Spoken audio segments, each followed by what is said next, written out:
Good evening. I'd like to go ahead and call this meeting to order. For all those who can, please rise for the pledge. And Mr. Stroke, leads for the pledge.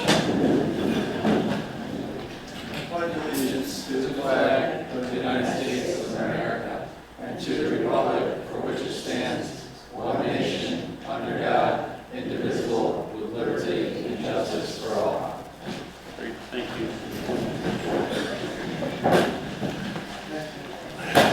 Can I bring the roll call, please?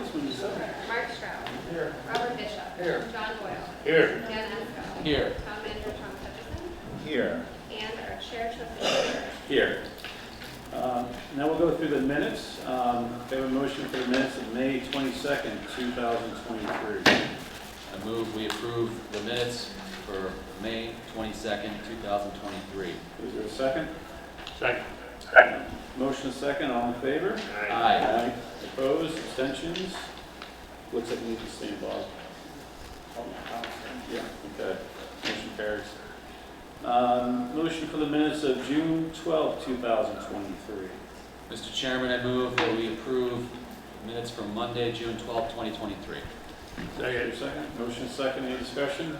Hearing none. All in favor? Aye. Opposed? Abstentions? Motion carries.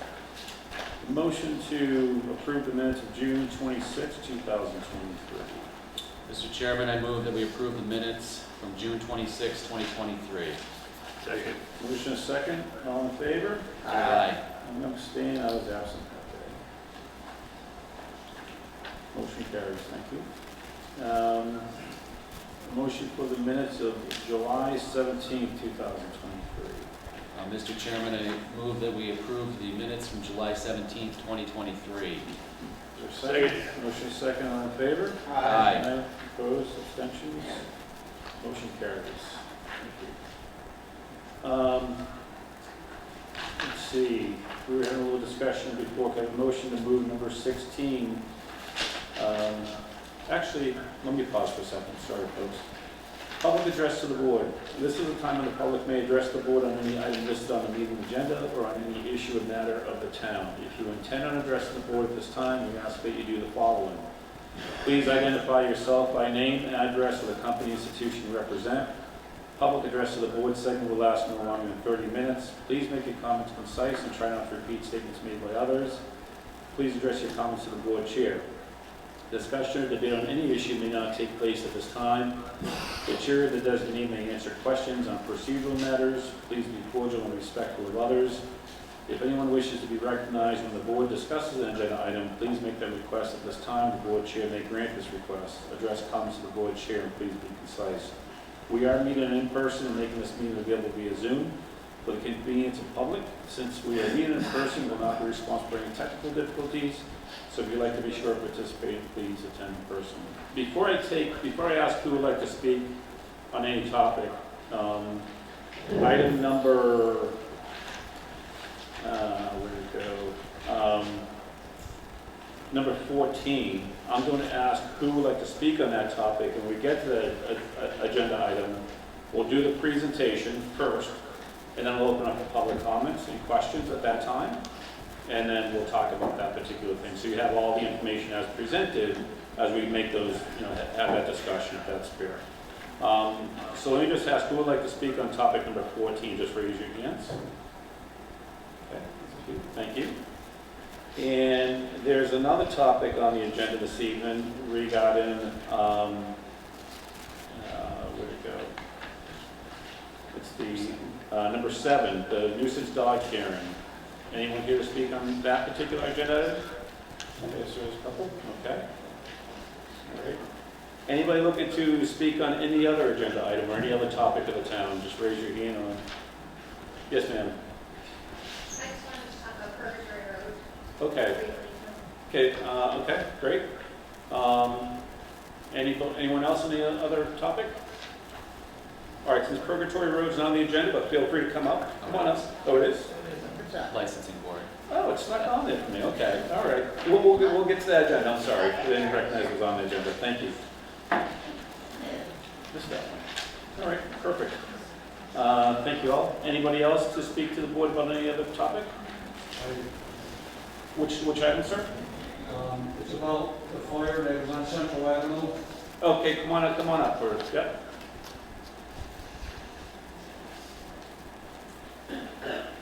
And feel free to stand or take a seat, whatever you prefer. I'll stand. Okay. You gotta talk into that. You just talk directly to me, I'll pick Okay. you up, yep. My name is William Brown, 88 Central Avenue in Dalton. We're the family that lived next door to the fire. It was Friday the 13th, May 13th of 2022. We had a lot of damage done to our house and a couple other ones, blah, blah, blah. What my problem is, I've been talking to everybody and they're treating me like a yo-yo. I've talked to the town manager through the secretary. I've talked to the fire department. I've talked to highway department. I've talked to town hall, and I'm getting no place. My problem is the fire chief at that time, Peltier was his name, and he's fired now, but he called in White Wolf to come in and knock the building down. So as White Wolf left, he tore up my driveway going out. And then the second complaint was when Condren came to take all the stuff out, he tore up my driveway. Now, I was trying to get White Wolf, because he did the damage, to call the fire chief and settle things, but it never worked that way. White Wolf, his name is Craig Willis, says that the fire chief called him in. The fire chief was responsible for the damage. But I didn't talk to Craig, I talked to his secretaries there, and I tried to explain that you guys made the damage, not the fire chief. But that doesn't go over. He says it's the fire chief that caused the damage.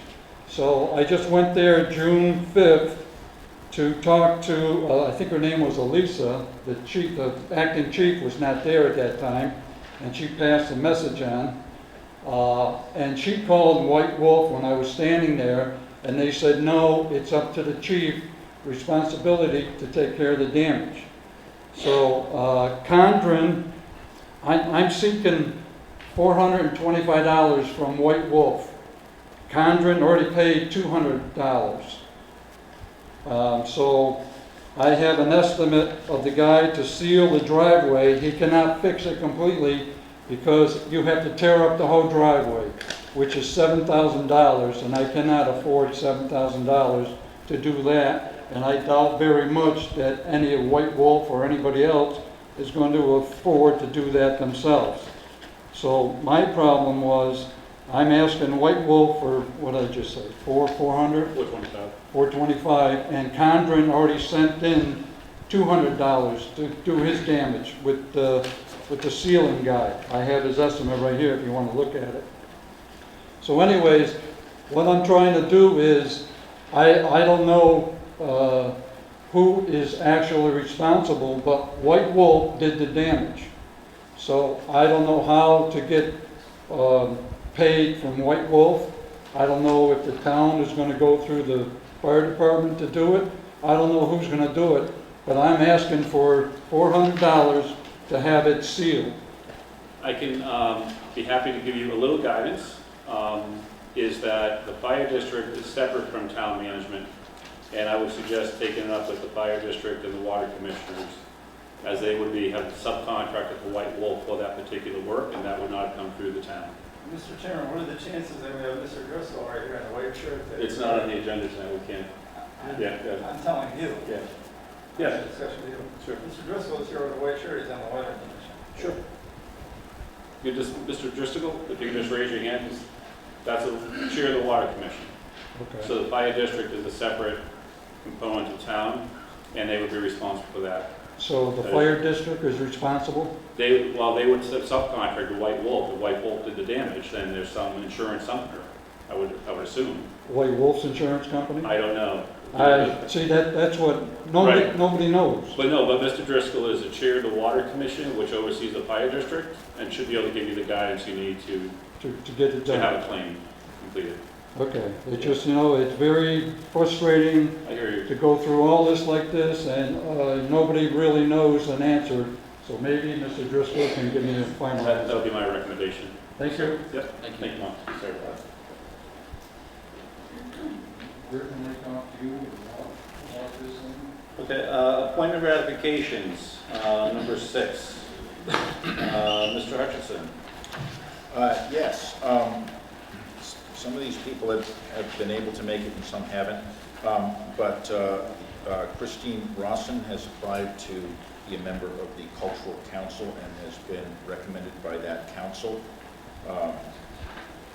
to be the final person filling up the council.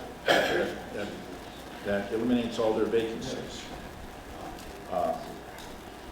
Is Christine here this evening? And she was. Hey, Christine. Stand up, say we could say hi. Where are you? There you are. Hello. If I could have a motion? I was thinking I would make a motion for all three, because it's the same terms, the same council. Oh, okay. That's fair. Yeah. So before you make your motion, a quick question to Tom. Maybe I misheard you. If you said Christine Well, yes. Walton Yes, filled up the I'm roster. sorry, the three together being appointed, Phil. Well, that, Phil- three of them, I'll Phil- just Yeah, I'm let it sorry. rip there. All right. I did misspeak. Mr. Chairman, I move that we approve the appointment of Christine Rawson, Kathy Harris, and Sarah Pernick to the Dalton Cultural Council effective August 15, 2023 through June 30th, 2026. Motion and a second? Second. Motion and a second. All in favor? Aye. Opposed? Abstentions? Motion carries. Thank you all for volunteering. Thank you. Christine, Is Kathy here as well? Kathy Harris? Kathy or Sarah? Great, next one. Ms. Hutchinson? Yes, sorry, I don't believe they were able to. That's okay. So again, Ryan, if I could have a motion? Well, yeah, if I can just say a little bit about that. Currently, his father, Steve Sutka, is still serving on the ZBA in order to finish out a particular public hearing that they're doing. He's actually moved from town and is no longer a town resident, but is staying on in order to complete the hearing so that they finish with the same members that they started with, which is important in the ZBA process. Are you allowed to do that? Yeah. We don't actually require that people be residents of Dalton to serve on committees. Okay. Well, you know, I've said before about family Yep. members on the committees, but I think this is a special case. His son is interested in it, and you know, if anyone had any problems with that, I'd be fine delaying it for a month. But the request has come in to appoint him as an alternate. And then also Caleb Darby is now an alternate, and he would normally be moving up to the full position with Steve moving out of town. But since Steve is staying on, I'll be coming back next month with a recommendation to appoint Caleb as a full member. So there's a little bit of a churning going on in that committee, but it should work itself out soon. Go ahead. I have real reservations about doing something like this. I think you should have Steve's Sutka Yeah. resignation in hand before we make any moves to replace him. Well, Replace members of the board. Yes, we will have that. This is an appointment as an alternate. Well, he's still a member of the committee. We have 2 alternate slots open. One of them is vacant now. Caleb has the other one. So we're first filling the vacant alternate position that we have, and then next month, I'll recommend appointing Caleb as a full member to replace Steve Sutka when the hearing's over. When is the hearing expected to be over? First Tuesday in September. Is there any reason why we wouldn't just wait to do both, appointment ratifications, positions at the next meeting? Well, this was the For posterity. recommendation that came from the board, and because it's not replacing a member, I thought there wasn't anything wrong with doing I it. agree with Dan completely. You should have Mr. Sutka, Senior, or Steve, whatever he is, resignation before we appoint anybody new to that board. A family member. That's, Yeah, we or don't- a we family don't- member. it's against our policy. We don't have a policy. We do not We yet do have not, a we policy. did never agree on a So- policy. So I bring that forward as simply as a point for discussion. Yeah, we never approved the policy of restricting family members on committees. I say we wait, but that's my, Me too. that's my. So. Okay, I don't think it makes a lot of difference. Posterity, Integrity. Yeah. Well, I mean, to What the if ZBA, Steve doesn't resign? Oh, he fully intends to resign. Well, he intends would to, have but- resigned a couple of months ago if we, all right, but we have an open alternate position. Right, Yes. what if he doesn't? So, Yeah. so what? He's looking for an alternate, you're gonna put him on the alternate position. So even if his father doesn't resign, we don't have a policy against having family members. So who cares? It's an appointed position, you're recommending an appointment to the committee through the board. yeah, I didn't see anything wrong in passing a recommendation from the board Yeah. from the ZBA to the select board. Is there a motion? I'll make a motion, we appoint Ryan Suka as an alternate for the Board of Appeals through June 30th, 2025. Is there a second? I'll second it. Motion is second, any discussion? I'm gonna vote no, just on principle. I think it should all be done at once, but that's just my view, and just explain my vote when it comes to it. I agree with Dan's position. I'm gonna vote no. Okay. This is a matter of integrity. You do not have one of the resignations, yet you're taking action to fill another part of it, another You're member not of the board. filling his We're spot. not filling his spot. Not his spot, but Yeah, okay, there's a motion and a second, any further discussion? I'll further add one more thing, and that is the fact that there is a policy that is being discussed, has been discussed, that would prohibit family members from serving together on a committee. So I'd rather it be a one clean vote, one clean swoop, so, yeah. Any further discussion? Hearing none, all in favor? Aye. Opposed? No, opposed. no, Okay, 3-2, motion carries. Next one, Mr. Hutchinson. Yes, this anticipates somewhat an item later on the agenda.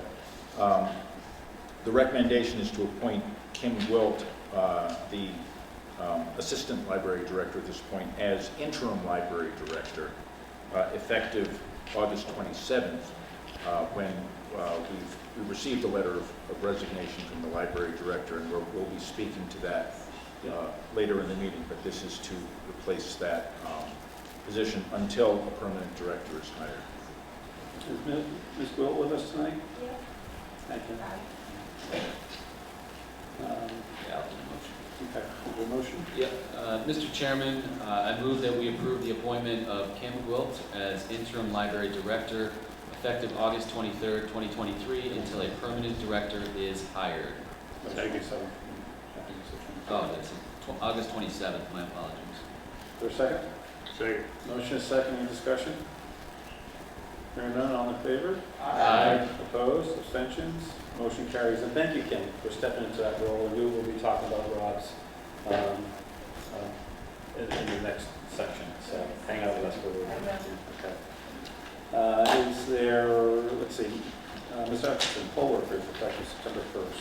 Yes, we've received, and I believe you have in your packets, a list, a rather long list of election worker appointments for the coming year, received by the town clerk for your ratification. Is there a motion to approve as presented? Yeah, I'll make the motion. Quick question. The list as presented, I'm not going to have to read all the names, or is that? Just as presented. All right. Mr. Chairman, I move that we approve the appointment of the election worker appointments effective July, sorry, this is July 20th, but Oh, yeah, the effective September 1st, 2023 through August 31st, 2024, as presented from the town clerk, Heather Hunt. Second. Motion is second. Any discussion? All in favor? Aye. Opposed? Abstentions? Abstain. Okay, 4-1, motion carries. And if you're on this, Just clarify, it's because my daughter's in the oh, yes, she is, okay, that's correct, yeah, thank you. If you're on this list, please raise your hand. Just like to say thank you, if you're one of the poll workers. That's in the audience. Anybody? No one? Oh, yeah, I see a couple of you. Raise your hand, be proud. Yeah, thank you. All right, great. Yes, let me go ahead and, I'm going to, is there a motion to move number 16 up? Is there a second? Second. Okay, anyone else going to move number 11 up? Is there a motion for that? Second, is there a second? Second. All in favor, vote? Aye. Okay, number 16, unfortunately, Mr. DeFazio could not make it this evening, but as you heard, we have a new interim director, so thank you again. And Rob has taken a new opportunity, staying within Dalton. He's going to high school, I think. Right? Yeah. Is that correct? Yeah. And but he has delivered years and years of service. So wish he was here to receive a plaque. We're going to make a special time to meet up with him. But just thank you for his years of dedication to the town and to all the great programs that are delivered through the library. And if anything we can do to help you in this role, certainly let us know, and through Tom, we'll be happy to help. But you know, publicly, just thank you, Rob, for your years of dedication and service to the town. Then moving to number 11, the request for a 90-day extension to remove junk vehicle. Mr. Vincent, go ahead, come on down and take a seat or stand, whatever you prefer. And Chief, do you have anything to share on this, or just look? No, I'm fine with it. Okay. Okay. And we should have the extension in the packet here. Okay, Mr. Vincent, hi, how are you?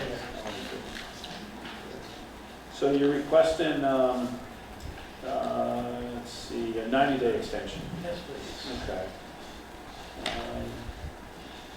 Any questions from the board? Yeah, well, what's gonna happen in that 90 days? That hasn't happened in the last several years. Well, the policy will change, because last year I was able to pay excise tax and I was able to keep the vehicle, so now it seems like it's gone back to the way it used to be, which I'm fine with. Well, if you were paying excise tax, it was registered. Actually, I thought it was. It's all right. What's going to happen is it's going to be gone. I need Okay, to find thank the you. title, and I promise you it'll be gone. Thank you. Any other questions from the board? Is there a motion to accept the request for a 90-day extension? Mr. Chairman, I move that we accept the request from Mr. Mark Vincent of 83 East Street for a 90-day extension so he can empty and have his 2004 GMC Savannah removed. Second. Motion second. Any discussion? Hearing none, all in favor? Aye. Opposed? Abstentions? Motion carries. And just keep the communication channel open, so as you're working through. Yeah, thank you, Mr. Whitson. All right, going back to the regular agenda, number 7. Have a motion to open as a nuisance dog hearing. So moved. Second. Motion second on, so we need to do a roll call on this, Brittany? Sure. Robert Okay. Bishop? Yes. Mark Stroud? Yes. Dan Esco? Yes. John Boyle? Yes. Chair Tucker? Yes. Okay, Theo, come on down. Everybody should have in their packet a copy of the report. I have additional ones if anybody does need Well, one. yeah, thank you, good. Macy Lissi, and rather than reading through the whole detail, which I think is very detailed, did all board members have a chance to review it in your packets earlier? Okay. This is quite detailed. It seems like it's gone back and forth quite a bit. Correct. Just kind of general high-level summary. And General highlight and summary is since the beginning of May of this year, both myself and members of the Dalton Police Department, if I have not been on, have responded 14 times to Elmore Drive for the same 2 dogs owned by the parties at 109 Elmore Drive. Citations have been issued. As of Thursday evening, neither citation had been paid. Along with, the dogs have been licensed the entire time they've had them, but it's the fact that they're causing a nuisance and multiple neighbors have called complaining that the dogs are chasing them, pestering them when they're On their own property, as long as using common area roads where the dog is not restrained at that point. And is the resident here this evening? I have not seen the dog owners, I don't know if anyone else is here for. Okay. And there are a couple of residents who want to speak on the matter as well. Come on up. Yep, just do one at a time. And just introduce yourself by name and address. Sure. My name's Dan Consolati. I'm at 98 Elmore Drive. So we're on a cul-de-sac, and we're on the opposite side of the cul-de-sac from the house in question here. So as Animal Control Officer Levy said, we've had a number of issues. We've working with Alyssa and the chief and Officer Levy figured out what the right process is to report these. Over the period of time, I've been the reporter of a number of these issues, and in all cases, whenever I've reported something, I have also emailed Officer Levy and attached video of the dogs either in the street or on my property and whatnot. What I'm looking for here is how do we resolve this problem, right? I have no concern with what they do on their property, but I should be able to walk my dog up the street and be on my own property and not be harassed by somebody else's dog. Now, I would add, in the last 3 weeks, it has been much quieter, and so perhaps we have now gotten enough attention on this that we're seeing a behavior change. I can't speak to that. Thank you. And for the record, I think Ms. Hutchison and Alyssa shared those videos with board members as we were preparing proceedings, so we did see those videos just for the record, and they would be part of the public record. This will show us moving forward. Okay. Thank you. Yes, Mr. Stroh. Oh, I'm sorry. I didn't know somebody else was speaking. Yeah, go one more. The other neighbor. Yep. Just name and address, please. Yeah, John Gigliotti, 97 Elmore Drive. And really just want to echo what Dan said. It's been going on for a really long time. I live right next to the neighbor. The dog just barks incessantly all day, every day. On its porch, it barks. It's in the yard, it's barking. I had to put a temporary fence up in my yard to keep the dog. The dog basically was going to the bathroom in my yard every day, and I put a temporary fence up to keep that from happening. So it's a very dog-friendly neighborhood, and this is like the one dog owner that just doesn't respect anybody's privacy. And I think the reason I came tonight is because it's been a quiet couple weeks, like Dan said, but we know that it's going to start up again. And the real thing that's aggravating is it's a neighbor that just could care less. When the police come out, it's just a show. She doesn't care. This is not important to her, and it's important to us. So we really appreciate it. I think we just want to, be on record with just if there's anything that you guys can do, it would be really helpful. So thanks. Mr. Stroh? What's the next step? If we deem this to be a nuisance dog, what's the next step in enforcement? If the dog is deemed a nuisance, the next step would be, once the order is officially written and served to Ms. Washbar, any violations that take place would result in paperwork being submitted to district court. The minimum fine for that is $500, and I believe it is included in there, part of what it is. I do have it here. For first offense of violation of the order, it would be a fine of not more than $500 or imprisonment for not more than 60 days in the jail or house of corrections. And then it does go up from there. Subsequent offenses do go up from there, but it turns into an issue for court and judges to handle more so, because at that point, the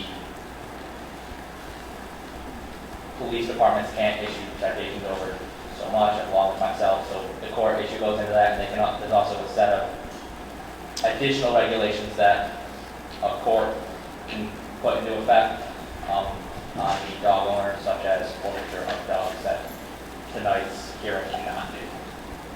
People tend to get the message when we get to that level, right? Most times, yes, sir. Anyone else here to speak on this issue? So, okay, hearing none, seeing none. Mr. Chairman. Mr. Boyle. Yes. I really, officer, do not understand this. This started in May, Correct, and sir. you responded to a complaint, Correct, sir. Several complaints. a loose dog, right? And then the activity continued. Correct, sir. Why didn't you just pick up the dog and impound it?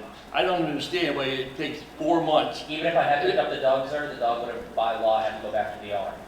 Yeah, So the issue would have continued. but why didn't you pick it up? Maybe that would have been a deterrent. I mean, I was always under the understanding, the last 50 years of having a full-time dog officer, animal control officer, is that what they did, is went out and picked up loose dogs. A lot of times returning them to their owner the first time, the second time. We're just letting you know the owner is here, so you can ask her those questions if you'd like. Okay, let's get ACO Lisa, come on back. So, Mr. Bull, your question is procedural and policy and procedurally related with the ACO. Is that what's our policy when it comes to these types of situations, and what's the general practice? Under both Chapter 40 of Mass General Law, which is what our bylaws are founded off of, along with our bylaws, our job is to pick up unrestrained dogs if they are there and return them to their owner. So because we know where the owner resides and we know where the dogs live, the dogs would get brought back there immediately anyways. So it's under Mass General Law that you have to take that action. Correct. You can't impound the dog.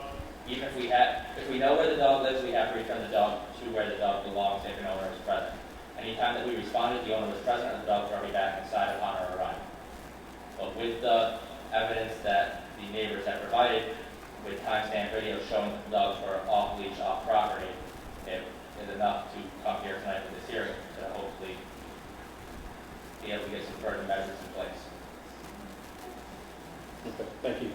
Ms. Bull, does that answer your question, sir? Not really, but it doesn't seem like it follows past practices of the animal control officer. We've never had a problem like this before, where we had to have a hearing, a legal notice. If I can clarify, the animal control officer did say that they have not found the dog outside in a public area, and so that's why they didn't pick it up, because they didn't find it. No, in 4 months, it's never been on somebody else's property or out on the street. No, it's my dog. No, it has been, but by the time the animal control or other police officer got there, it was no longer out in the street or in the neighbor's yard. So we're taking this as a complaint from the residents, and this list of steps that have been taken over the last couple of months. Ms. Washburn, do you want to speak about this? Yes. Come on up, introduce yourself and name, address, and so the folks at home can hear you as well. Look, right there at the chair, it's fine, yeah. Yeah. My name is Marissa Washburn. I live on 109 Elmore Drive. I have 2 dogs. I have a pug. I have a Yorkie. Currently, I'm going through a separation with my husband. And that being said, our front door was broke for the longest time. I finally came and fixed it, but he's fast. I'm not going to make excuses. He's fast. He gets out. I don't just allow him to stay out. I go get my dog, or my kids will go get him. There's no issue with my pug, never. There's been times like she's actually harassing me, I feel. She's constantly like outside, like waiting for my dog. My dog will be tied up because I don't have an invisible fence. So my dog will be tied up and I'm actually landscaping outside. I'm outside. And my dog will get like out of his harness. He's small, he's like 6 pounds. He gets out of his harness, okay? And he goes straight over there. I almost like feel like he's doing it on purpose. Like he just wants to like piss them off, you know? He's not doing anything. I don't even think he's going to the bathroom over there. Because my dogs are outside, I'm outside. They go, she has a dog, she has a big dog. They probably smell her dog. My dog's never tried to bite anyone. My dog is not roaming the neighborhood. Again, I had an officer come 2 days in a row. She called like three days in a row on me. And I don't know his name, I can't think of his name. We were both trying to chase him. He was just being a little shit. He's like running, and even the officer, I'm like, do you see what I mean? Like, he's so fast, like, you know, we got him, we brought him right in. I have never just allowed my dog just to roam in the neighborhood. That's insane. I take my dog for a walk. The dog has never harmed anyone, okay? He's a pup, and I apologize to them, but I'm constantly, you know what I mean, like, she's swearing at me, she's telling me off. We've had this issue since we moved into the neighborhood, like 2000, I don't know, maybe 15. No else. I haven't had an issue. I've had actually other neighbors say they've had problems with these people as well, and they find it ridiculous. I mean, it's a pain in the ass too when my dog keeps getting out, you know what I mean? He hasn't gotten out, and they have a camera, I think, on their property, so I think she would say that my dog hasn't gotten out in like a while, because I'm almost like about to chop my hands off, like when I have to run out the door to give him a treat, but, you know, I mean, he's not a mean dog. I don't know what else.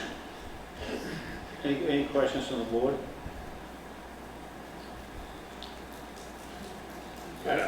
Mr. Boyle? You know, what do you see as the solution to this problem? Obviously, there's differences of opinion. You mentioned you don't have an invisible fence. Maybe that would be a good idea. Maybe this board should order one. Well, see, when we moved in, we thought there was one in place. Yeah. And we went to go and get it set up and all that, and then I can't remember what my husband, what they had said. I think maybe that it was like outdated, or they didn't have that kind anymore. I don't know. And I don't know what we're actually going to be doing. Like, I don't know if we're eventually going to be putting the house up on the market. But that being said, I would love to get invisible fence. I mean, for my dog, just to be, you know what I mean? Like, because everyone in the street. You have a backyard? Yeah, but it's not fenced, and it's like. Maybe you should fence it and put the dog out there. And we needed a solution here. We're not allowed to be here again. Nobody wants to be here now. No, I feel bad for the police, but they have to keep coming. It isn't. Yeah, well, 4 months we've been looking through all these folders. We need to come up with a solution. I'm willing, I mean, I may have to get a new harness, but it's like, I mean, the door's fixed now, but the screen, you can get out. But I'm being very careful. I just tell my kids. Well, why don't you just tie the dog up out back?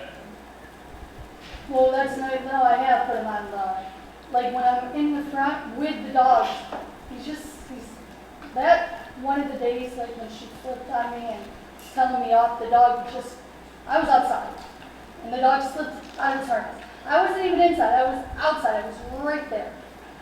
And, you know, and then she's, you know, telling me that I need to leave the neighborhood, move already, and stuff like that. I mean, it's clearly personal. She does not like us. She hasn't liked us since we moved in. We've never had a problem with any other neighbor. I don't think it's really the dog issue. I think she just wants us out of the neighborhood. So it's not a dog run. You ever think of a dog run? I don't know. It's a cable that goes from a tree or a porch.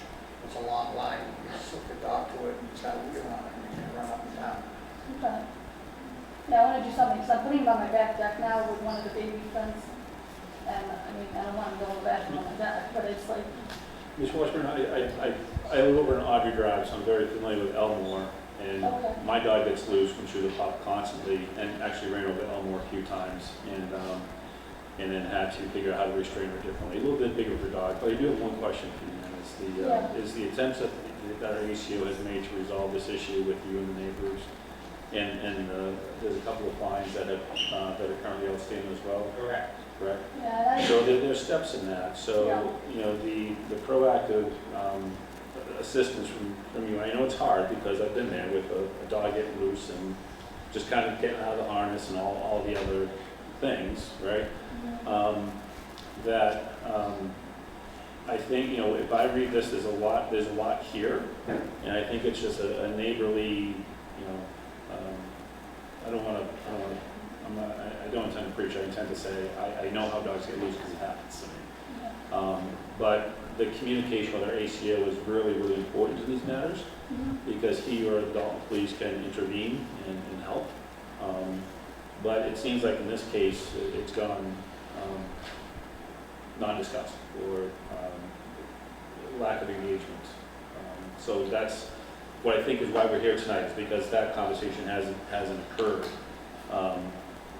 But so we're here tonight to look at this hearing, look at this complaint, and if the board agrees with our ACO's recommendation to then move this to the courts, that just basically gives our ACO another channel to address this. So our hope, or my hope, is that after this evening, if we vote to give him the authority to do that, my hope is that he doesn't have to do that. Okay, so that's what I would be personally asking as a neighbor, and I understand, right? So with that, is there anything else that you'd like to share tonight, or anything else that anybody else that wants to speak on this matter this evening? I got something. Mr. Sharp? For me, the mere fact that you didn't respond to 2 citations, phone calls, the officers knocking on your doors, there's videos being provided, the officers have responded, they found the dogs outside. I'm actually shocked that you showed up tonight. Well, I thought my husband was funny too, and about the fines and stuff, like within that in the house or the mail and stuff, I don't even know how, with the fines, how, like, have to have a check. I asked him over and over if he could please, because, just because he's not living in the house, these are his dogs as well, and one of the days that they got out, he was there fixing the door, and the door was open, and the dog was getting out, because that's one of the, And I think you can work that through with our ACO too, because I think what you'll find is that our town and town manager are very reasonable and trying to figure things out like that. Anything else, Mr. Stewart? To be quite honestly, I don't think you're being a good neighbor.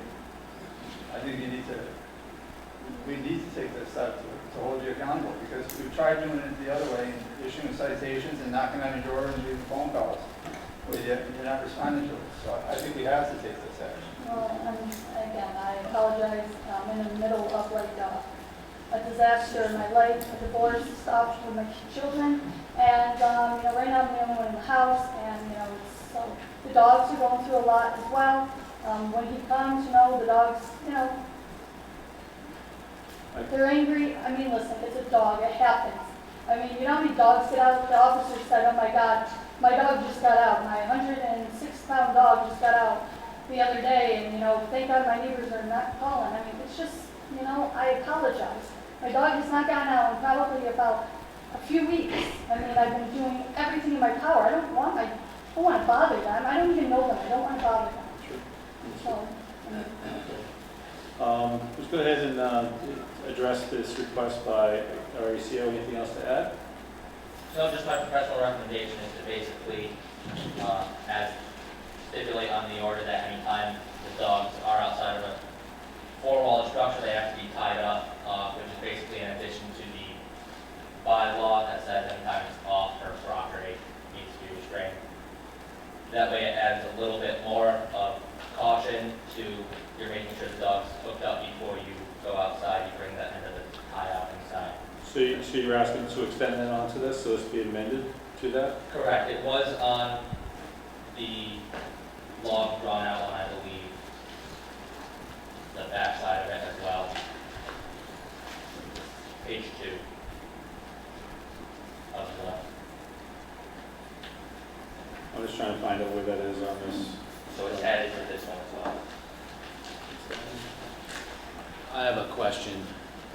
The citations that were issued, were they specific to an individual dog or both dogs? Because I understand the citation has to be specific to an animal. So just confirm each citation number with. So the citations themselves are not issued to a dog. They're issued for a dog owner for failing to restrain the dog. Got it. Not for each individual dog.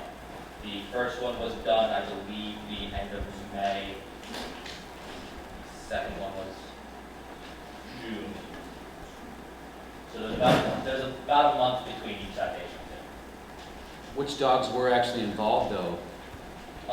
Most of the time, it was the Yorkie, with the exception of one or two occasions where I did see on the videos that it was both dogs.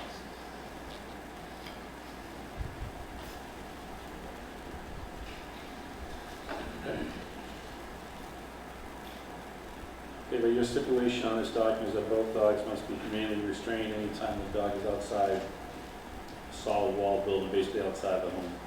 Correct.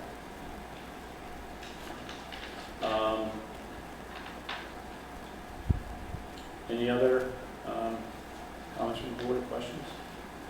If we were to deem the two dogs nuisance dogs, is there any way that the dogs can be removed from that list or, down the line? be Down the deemed line, not a okay. nuisance? Down the line, it would have to be another hearing, in order to reverse that.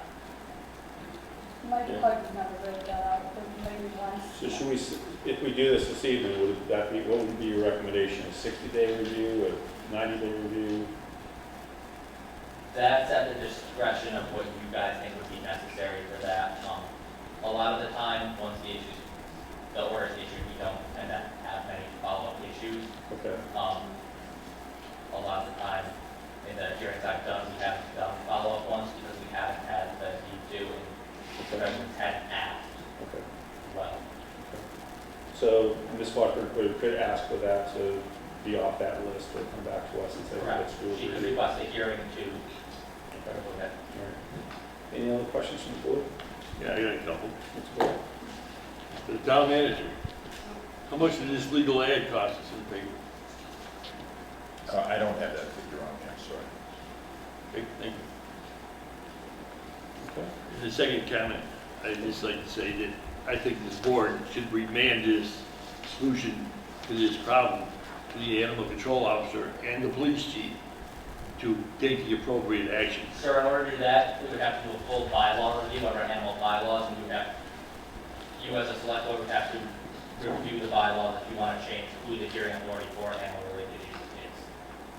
This is under Mass General Law and our bylaws, and, I actually asked the question of the chief when this came before us, why would we come before the board?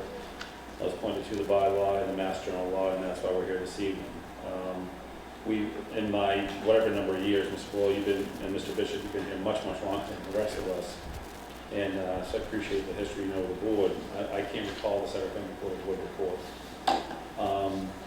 So with that, we do have a recommendation from our ACO. We've heard from the residents, we've heard from the owner of the dogs. Is there a motion to accept the recommendation of the ACO? I have another question.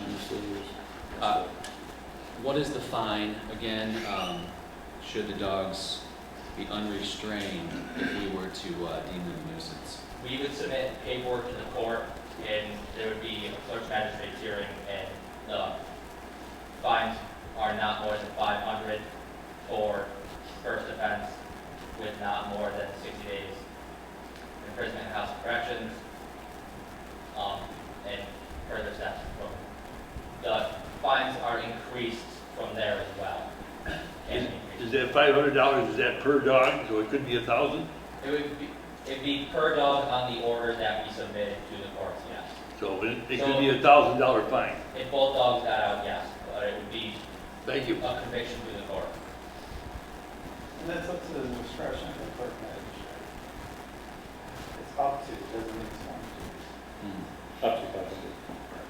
Well, also imprisonment. It is up to the clerk magistrate as well. I mean, it's pretty serious. Most of the time, I would assume for And for this type of order violation with what we're asking for, I doubt imprisonment would be on the table, but I can't speak for a clerk that's magistrate. just what the law states. Correct. Well, you're just restating what we put back. Yes. We hope it doesn't get there. We do know that, Ms. Washburn, thank you for coming here this evening, and we do hope that it's just a matter of the seriousness that everybody takes this, and then the open communication dialogue with the residents and with our ACO. But is there a motion to accept the recommendation of our ACO, and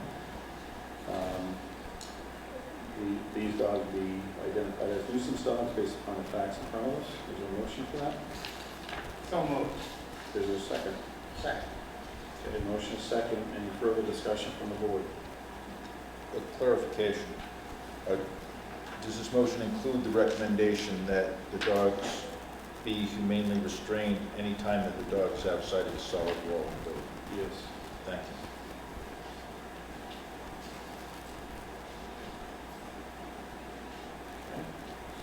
further discussion?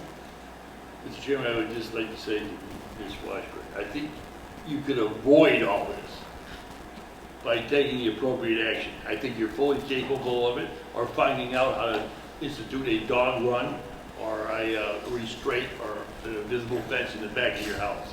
And I would strongly recommend you do that, and not get involved in this court action, because we then have to get a lawyer. There's, as we just said, $1,000 fines at stake, and I don't really think you want any part of this. So why don't you find somebody that's capable of telling you how to make it, maybe the animal control officer could, a dog run, which is nothing but a piece of wire from here to there. You just hook it with a bridle or whatever it is on the dog, you just hook it on the chain, and he can run all over the place. I looked at invisible fences, they're not cheap, but the dog runs what I have, I have a dog leash in my front yard now, so, yeah. We can come over and show you how to do it. If we want to resolve this neighborhood problem, we don't want any court action. But I think that's where you're forced to go, without taking any action on your own, to resolve your own position here. Is there any further discussion from the board? The motion is second, all in favor? Aye. Opposed, abstention, motion carries.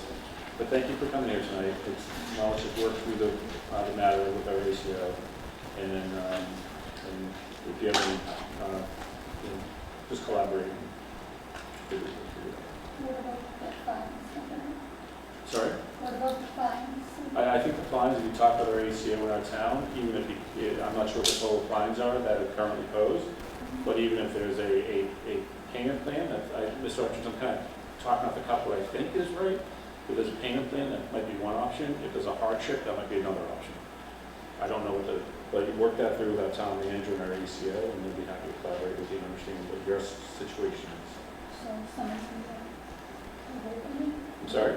So someone can get hold of me? No, just call the town manager's office and ask for some time to talk through it. So, and then, okay, so you just have to make the phone call to town hall. Okay? And maybe schedule time to go in and talk through it. Bill, would it be better for her to talk to the animal control officer? What do you prefer? What's your?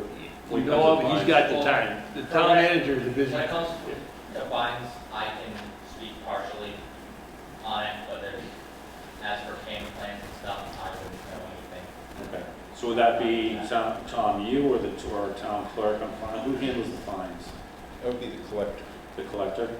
I think our fines go to the clerk annually. Oh, town clerk, okay. Okay, so town clerk's here. Heather, would that be correct? I'll have to reserve it if you guys with the Joe. Okay. But I will give you Can Ms. Washburn connect with you and then just talk through it? Okay. Okay, interesting. So our town clerk can help you with the fine issue. Okay, but we hope it doesn't go to the next step. Yeah. You're all my neighbors. I see you guys walking your dogs around, and sorry for not barking at you as you go by the way, but it's a great neighborhood. So great folks. So thank you. Thank you. Is there a second? Motion is second, all in favor? Roll call vote to close, sorry.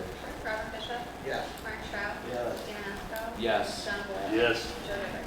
Yes, and ACO, this is nice work on all that activity and the documentation. Thank you, sir. Okay, the Kirchner Family Reunion Proclamation, this is exciting. We have Kirchner family members here tonight? Come on down, come on down.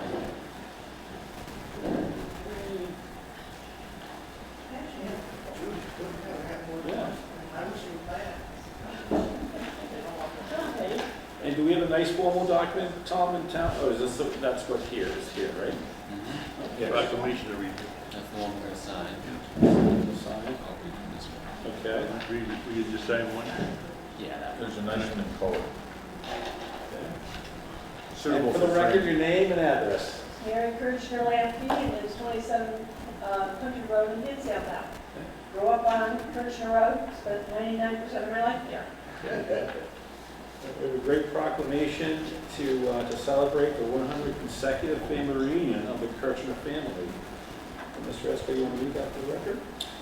Absolutely.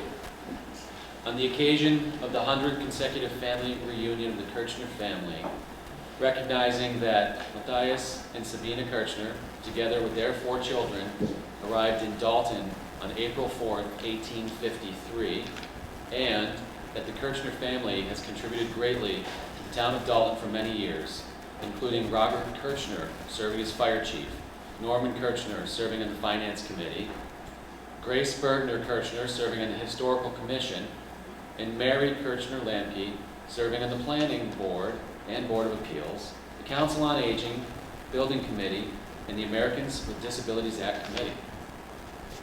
We, the select board of the town of Dalton in the Commonwealth of Massachusetts, do hereby proclaim Sunday, August 20th, 2023, as Kirchner Family Day in the town of Dalton. Is there a second to, Second. okay? Is there, no, we can just do the proclamation. I move that we accept the proclamation as presented and read into the formal record. Second. Second. Motion second, any discussion? Hearing none? All in favor? Aye. Opposed, abstentions, motion carries. And have a wonderful reunion. Thank you. Yes, thank you. So you will sign this and, And do you have one with like the town logo on it, town seal? that would have been nice, sorry. Can we do that and just have that for them, and then we can present it at the Reunion, reunion? yes, I would love to have If- someone. yeah, if you or sign all it come now. to the Yeah. reunion. Well, we'll find somebody to go. I'm trying to figure out my schedule, but one of us will attend. I'm Awesome. actually supposed to be out of town on the 20th, but the Kirchner family has invited board members to the reunion, so as long as somebody can be there to present that. But Tom, if we can do that, that'd be great. Awesome. Yeah, thank you so much. Thank you so much. Thank you very much. Is this something? That's this Sunday, yeah. This Sunday.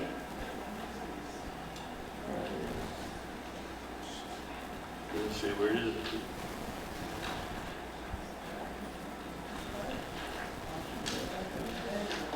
It's anywhere where Tom has the details. Mary, where is the reunion being held? Dalton American Legion. Oh, okay, great. Dalton American Legion, the dinner is at 12:30. And then there's a program all day long. A lot of history is going to be shown. We actually are doing 2 days this year. Saturday, we're going out to one of the dogs are going to meet at the cemeteries and do a tour of the old cemeteries. That's spots. great. And then for the young kids, we're going to have free time out at the, West Pittsfield, right. Oh, yeah. Hancock Shaker Village, I'm sorry. So the kids can go out over, kids and adults. Got quite a few people going out to the Hancock Shaker Village, to see at the reunion. Excellent. That sounds like a lot of fun. A lot of fun. We're looking forward to it, it's gonna be fun, they told me I can sit and not do a whole lot. There you go. I don't think that's gonna happen. Thank you all. Thank you very much. Can I have a motion to open as a licensing board? So moved. Second. Motion second. Roll call vote. Robert Bishop? Yes. Mark Strauss? Yeah. Dan Estrella? Yes. Don Boyle? Yes. And Joe DeBrey. Yes. Okay, we are now open as a licensing board to approve the entertainment license for Purgatory Road event at CRA October 13th, 14th, 20th, and 21st of 2023. I believe the CRA Executive Director is here. Allison? Come on down. Are you going to speak on this one too, Allison, the Purgatory Road? Oh, no, okay, come on, okay, come on down. And name and address for the rest, please. Betsy Nichols, 190 Cleveland Road. Excellent. And we all know about the event, but just for the record, for anybody who's new to the area, a little bit about the event. And Yeah, it's our 10th year, I believe. We do a 4-night haunted thing, and the money goes towards teen suicide prevention. Last year was the first year we did it at CRA. They graciously allowed us to do it, and I think we raised around $21,000. that's great. So, yeah, the state budget is $15,000 for the Berkshire Coalition for Suicide Prevention, so motion to accept? So moved. Is there a second? Second. The motion should be to grant the license. Okay, is there a motion to grant the license? Mr. Chairman, I move that we grant the entertainment license application for Purgatory Road for the dates of October 13th, 14th, 20th, and 21st, 2023, as presented on the application. Second. And just on the motion is second, and open for discussion, just one point, Mr. Hutchinson, on the operation, proposed date and hours of entertainment has October 13th, 14th, 20th, 21st, but not the year. So does it that 2023? It doesn't have the year on it? Yes, yes. On the bottom of the operation, so. Yeah. The application's dated 23, but yeah, just get that added. Okay, with that addition, any further discussion? Hearing none, all in favor? Aye. Opposed, abstentions, motion carries. Excellent, thank you, looking forward to it. Okay. Mr. Chairman, I move we close the licensing board. Is there a second? Motion is second, roll call vote. Sir Robert Bishop. Mark Strauss. Dan Eska. Yes. John Boyle. Yes. Joe Giver. Yes. And now you get the pleasure of opening as a sewer commission. Mr. Chairman, I move we open as the sewer commission. Second, roll call vote. Robert Bishop. Yes. Mark Strauss. Yes. Dan Eska. Yes. John Boyle. Yes. Joe Giver. Yes. Okay, we're now open as the sewer commission to set the FY24 sewer rate and sign the warrant. Mr. Hutchinson, or? Yes, we have the town accountant with us to present the data as presented to you in your Oh, yeah. So the folks at home can hear you. This was your item, right? Okay, Were you ready for that toss? no, I wasn't, but it's okay. It's good. I'm confident in this number. It's if you all agree that we have to do an 8% increase in order to be above the $0 line. So it's a modest increase, but it's a very low number above the $0 line. So I feel like based on the budget that was given to us from Pittsfield, that this will not cause us to be negative. So we went up 19% last year, if I recall, That's right? right. And then now we're going up 8%. Yes. We had to use sewer stabilization to pay for $19,000 more of bill that we got from Pittsfield versus what the number they gave us last year. And so you see under the actual expenditure line, if you go to the third and the fourth column, or the second and third column, their number this year is $1,300,000, and that's just for the sewer costs from the Dalton line. Well, actually, it's the whole cost from Hinsdale line to Dalton. And then we go ahead and build Hinsdale. If you look at the top where the revenue estimates are, the second row down, you see that we built Hinsdale $101,000, which is significantly higher, and it's based on the flows from Hinsdale to Dalton line. I was a little bit conservative with the number for the estimate for Hinsdale. Just, I'd like to be conservative. If we end up having to build them more, we'll have more revenue too, so. Is there a motion to accept the sewer rate increase for FY24 with the recommendation from our town accountant of 8%? Mr. Chairman, I move that we accept the proposed sewer fees for fiscal year 2024 as presented by the town accountant and town manager. Second. Motion second, any discussion? Yeah, one quick question to Sandy. Sandy, this means that the average taxpayer can expect a semi-annual bill of $252? Yes. Thank you. And then the meter is $454 per thousand. their 1,000 gallon. Mr. Stern? I have a question to Tom or possibly Bud. Did Hinsdale get their pump house meter fixed that we were talking a couple months ago that they were having an issue? I don't know the final resolution of that. I know that we were sent data that we had to send back because we couldn't open the file. So that's right now between the collector and Hinsdale. I think I would have heard if we hadn't gotten those figures yet, but I will keep checking into that to make sure we did. And Mr. Chairman, for the record, I'll just note, for the flat rate that most people pay in town, it's a $36 annual increase. Is that That's correct? Any further discussion? Hearing none, all in favor? Aye. Opposed, abstentions, motion carries. Thank you, Sam. Thank you, Sam. Mr. Chairman, I move we close the licensing board. Second. Motion is second to close, roll call vote. Oh, sorry, sewer commissioner. Sewer commission, okay. Motion is second to close, roll call vote. Robert Bishop. Yeah. Mark Stroud. Yeah. Dan Eckstein. Yes. John Boyle. Yes. Joe DeBrusk. Yes. We're closed. Moving number 12, the Fire and Water Department update. Water Commission Chair Jim Driscoll. Come on down, Jim. Good evening. How are you, sir? James Driscoll, 69 Sleepy Hollow Road. I'm chairman of the Dalton Fire District. I was asked to come tonight to give you some updates about what's going on. As most people know, that we have let the fire chief go a couple months ago. Applications for that position close tomorrow. We have at least 15 candidates that we'll be looking through and hopefully finding a replacement for him. Everything's been running the same. We have not lost anything in staffing.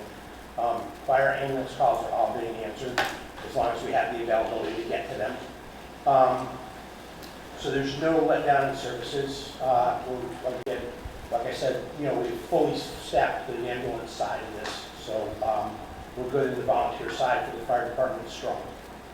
Chief Zawinski's doing a good job at getting us over the situation and regaining the fire department's cohesiveness. As far as the water department, they're still working as they work. We're working on lead and copper scenarios for the state DEP where we have to literally list what might be lead service connections in town. Ty and Bond is handling that. We received a grant for that. Other than that, everything seems to be going well with no issues, and especially no issues in safety. Any questions? Any questions on the board? I have a question. Just, where's our ladder truck? Our ladder truck is in Watertown. We've been in constant communication with the company. We requested them to put USB ports into the fire truck itself because it was older than that technology, because almost everything that the fire department runs on for emergency equipment, from imaging to radios, all use USB ports for charging. So he is putting those all in at his cost. And there was one issue with mechanical part of the engine. He is replacing that at his cost also. There were some changes made from when Mr. Pelletier put the order in on what to do. That's saving us some time and money. The real problem is they just don't have enough help to get through this. And hopefully we're going to have it within the next week or 10 months. Like I said, we've been talking to them religiously now. How are we doing financially? So I feel that we're very sound financially. The water department has enough surplus that if we take a large hit in the town as far as a break or anything like that, we can cover that aspect. The fire department, because the revenues are based on expenses, has a little bit less than what we would like. But I think 3 years ago, we took $100,000 out of free cash from that to keep the tax rate down lower. Right now, we're hitting a growth spurt in the fire department where a lot of the equipment had to be replaced because it no longer met mass fire specifications. And the ambulance This is our second year of taking the ambulance over from the Firemen's Association, who felt that you could no longer run it because of the expense of what it costs and what the new regulations are from the state. We feel it's been 3 to 4 years for us to get a true handle on what it's going to cost to run an ambulance for an entire year. So this year, I believe that we're about $750,000 budget item on the ambulance, which is fee-based, so that all comes from fees, not from the fire taxes. So any fees we raise through the ambulance is going to pay for that budget unless we end up with a shortfall.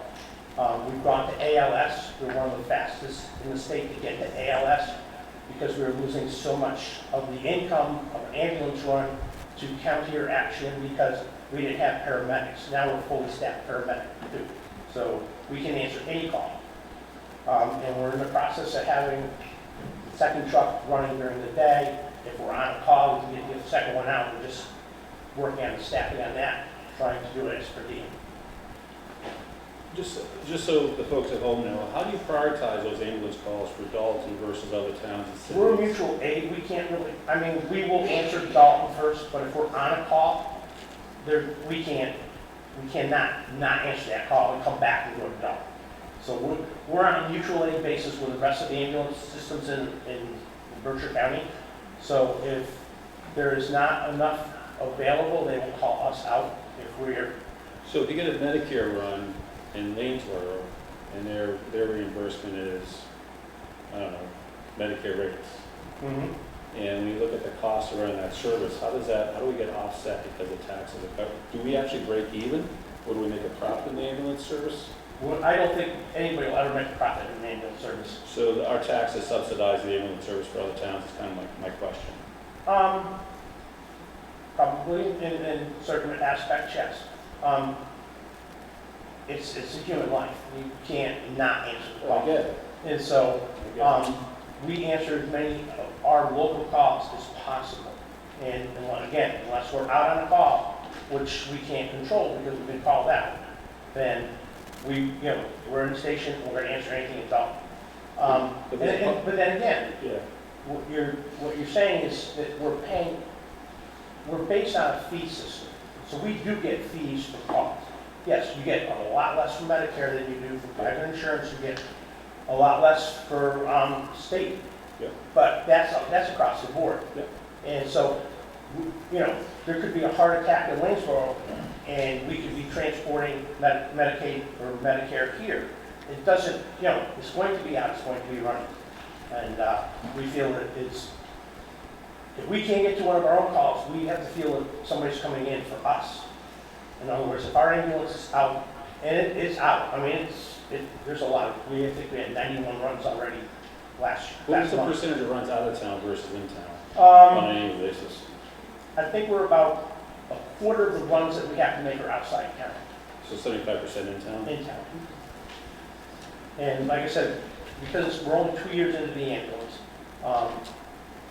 and because the ambulance went from a volunteer system, where it was volunteers from the fire department that manned the ambulance, there was no payroll cost in it, to a full 24-hour coverage with paid professionals. It's costing us more to do it, but we feel that looking at revenues from last year, which we're not all, we haven't really buttoned up last year's books. We covered our budget pretty much from last year. Overtime is the hardest thing to deal with, and that's why we now have some additional ambulance people that will come in and cover shift sick, so we're not paying somebody overtime to do it. Any questions from the group? What is the status of the Crozier Electric Building? I heard in the newspapers that there was potential to expand the physical facility, the station itself. We looked into the building, and we did an exploratory committee, and then we looked at what it would cost us to do an evaluation of that building to bring it, to see what it would cost us to bring up to code. And then we looked at what the feasibility of how much that would help us out as a fire department. The building's too old and insufficient in height to bring equipment in other than trucks and ambulances. You couldn't put a fire truck in there. The vision is more office space, but we're not really looking for office space. It doesn't look like it's going to be a fit for us. I think we'd be spending a lot of money to take that building and use it for a short-term fix for what is a long-term problem. And we'd rather start looking as an exploratory committee over doing a long-term fix. In other words, coming up with a budget, coming up with some estimates. We had gotten estimates a couple of years ago on putting a new fire station in, and at that time it was almost $8 million. So I think we're going to start looking at that again and looking at 10 years out to see if we can fund to do that. There's never going to be a good time in town. I mean, you know how hard it is to get the funds to do what you have to do, and it's just as hard for us to get those funds. We're very conscientious about what we charge the taxpayer. So we're not going to do anything that's not going to be beneficial financially and for the community. Any other questions from the board? How many full-time employees or employees do you have for the fire department? For the fire department, well, Fire and ambulance, somebody who will respond to a structure fire.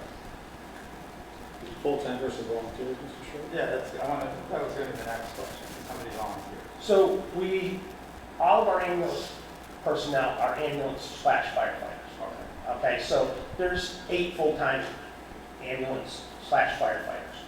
Their primary job as a paid employee is ambulance. So if they're on the ambulance, they're getting paid to be on the ambulance on an hourly basis.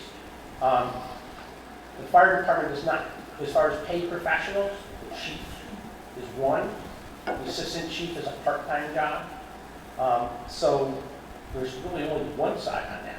But if you start looking at the fact that firefighters are EMTs, and firefighters that are EMTs can respond to a fire if they're not running on the ambulance, they would be paid the same way as a volunteer fireman going out. There'd be a stipend system, not an hourly rate system. How many volunteers do you have? The last count, 22. Feel confident that if something happened, you'd have enough people to respond to? I'm never that confident. I mean, it's like anything else that's going on now. It's a volunteer system. These guys volunteer, these guys come in, they go to practice, and they drill, and they do everything. But you don't know who you're going to get when the call bell goes out. I mean, it used to be that we had a lot of our volunteer firemen were training company employees. The training company would let them go if there was an alarm. Now, they work everywhere. They don't get that. I don't think their employers give them that ability to just leave if there's a fire call. Usually, we will respond with 3 or 4 out of the fire station, the rest will meet on scene.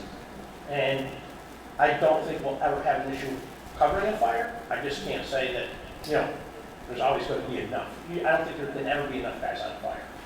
With the safety aspect, size of the fire, accidents, they get very, very large, very, very fast.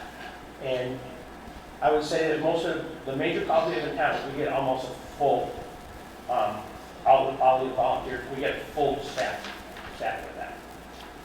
And I got one more question. The point I hear often is that as far as the water commission goes, the water district, people aren't aware of the meetings and stuff like that.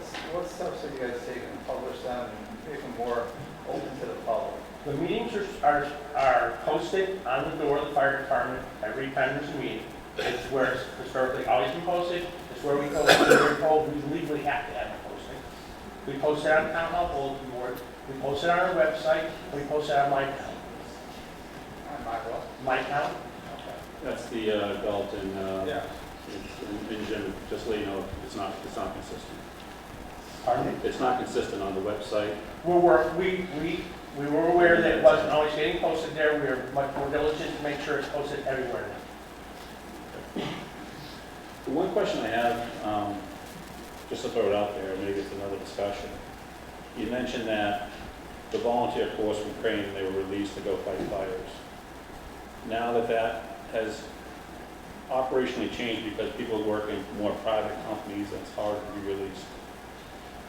And for the residents of the town of Dalton, many don't know the fire department is under a different district and not under town management. is it time that we have a discussion about rolling our public safety into one operation? And so the residents of Dalton can make the financial decisions of where to make those investments. Because the town meetings are separate, 90 go to the town meeting and 20 go to the fire district meeting. Significant budgets, significant expense. How do we make those decisions as residents of where do we want to vote to make our tax money work best for our residents? I understand exactly what you're saying, Yeah. but you look at what the town budget is and you get 90 people. 90 people to vote on what we should budget this year? Yeah. How much? 17 million. $17 million. We got 90. We got 20.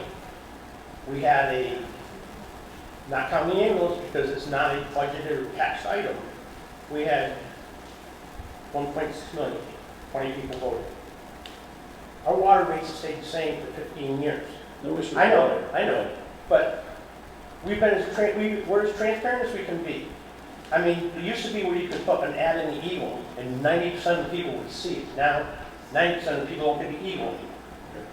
And of those 90% of the people who don't get the Eagle anymore, there's a large percentage of those people that don't have the ability or the knowledge to use the internet to do what they want to do. So it's very, very hard to get people to get out what you need to do. We advertise what we need to advertise. Our meetings are always the same, just like yours. Ours is the third or the last Tuesday of every month. It's an open meeting for anybody to come to. Our annual meeting's always been the same. And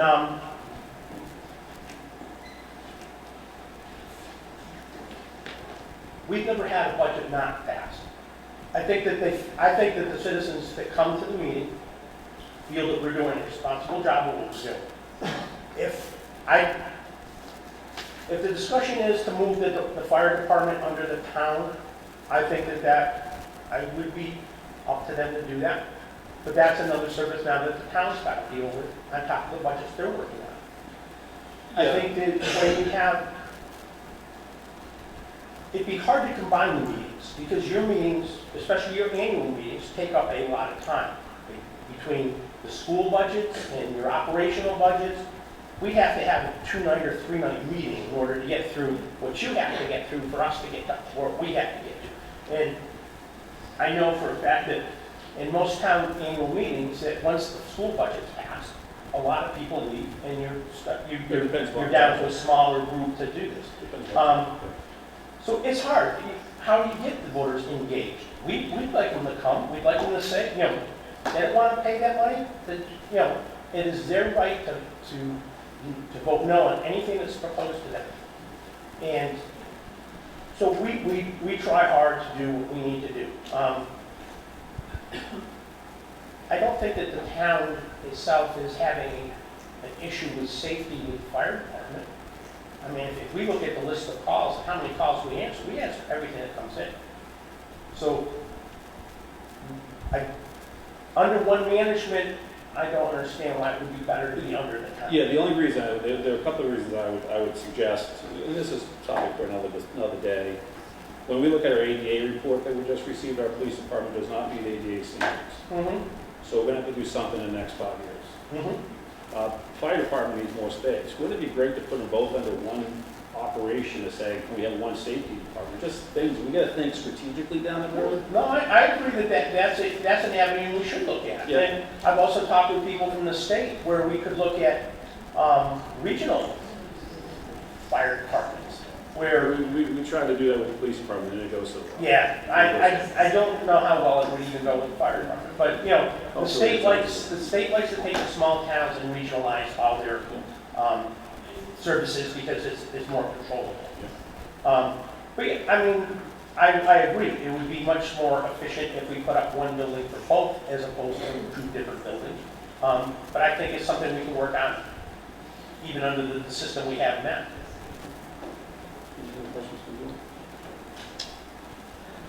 Really appreciate you taking the Yeah, time it's a great update, Jim. bring us all up to speed No and problem. the entire Ellicott And residents. hopefully within a couple of weeks we'll get nothing. We've got 15 applications for the chief, that's excellent. That's good, That's yeah, very good. Yeah, very good. Thank you, Jim. Thank you very much. Thank you, Jim. Thank you.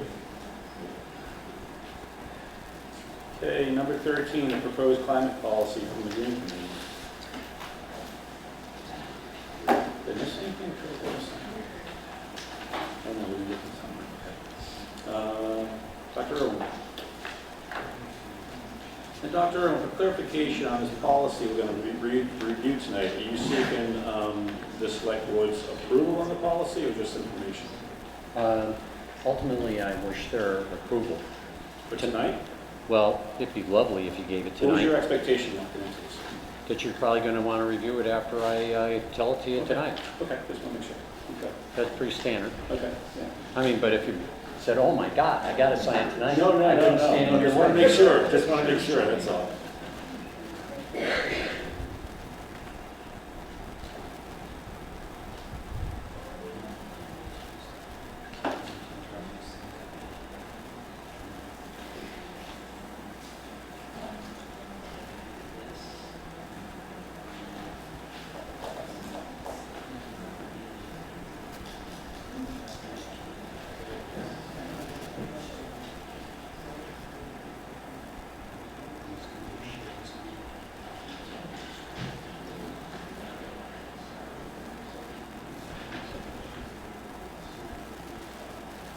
If you just maximize that, it's showing.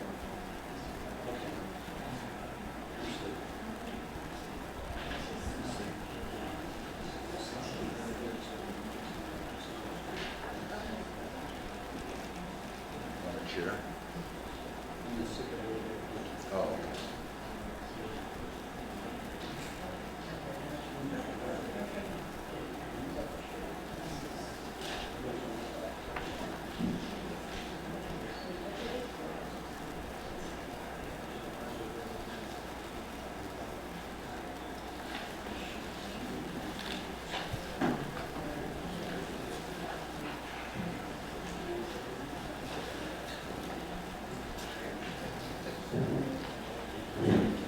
We all set? Sorry.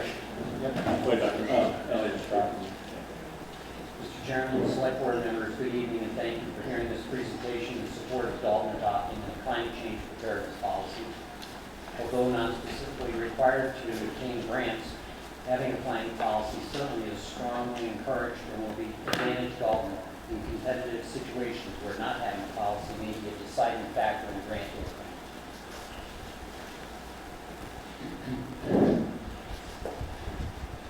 Although covered in the Climate Action Plan presentation, one might want to revisit the question, is the need to prepare for climate change urgent? This list is focused on the tangible things that have already directly affected Dalton, and we are all keenly aware of. This year's smoke from Canadian forest fires that blanketed the Northeast and the upper United States. The increasing summer temperatures in the Berkshires, most evident in July. The heavy, near-daily rains in July and flooding in North County. Last year's severe drought, with a picture here of last year's Cleveland Reservoir on the far lower left.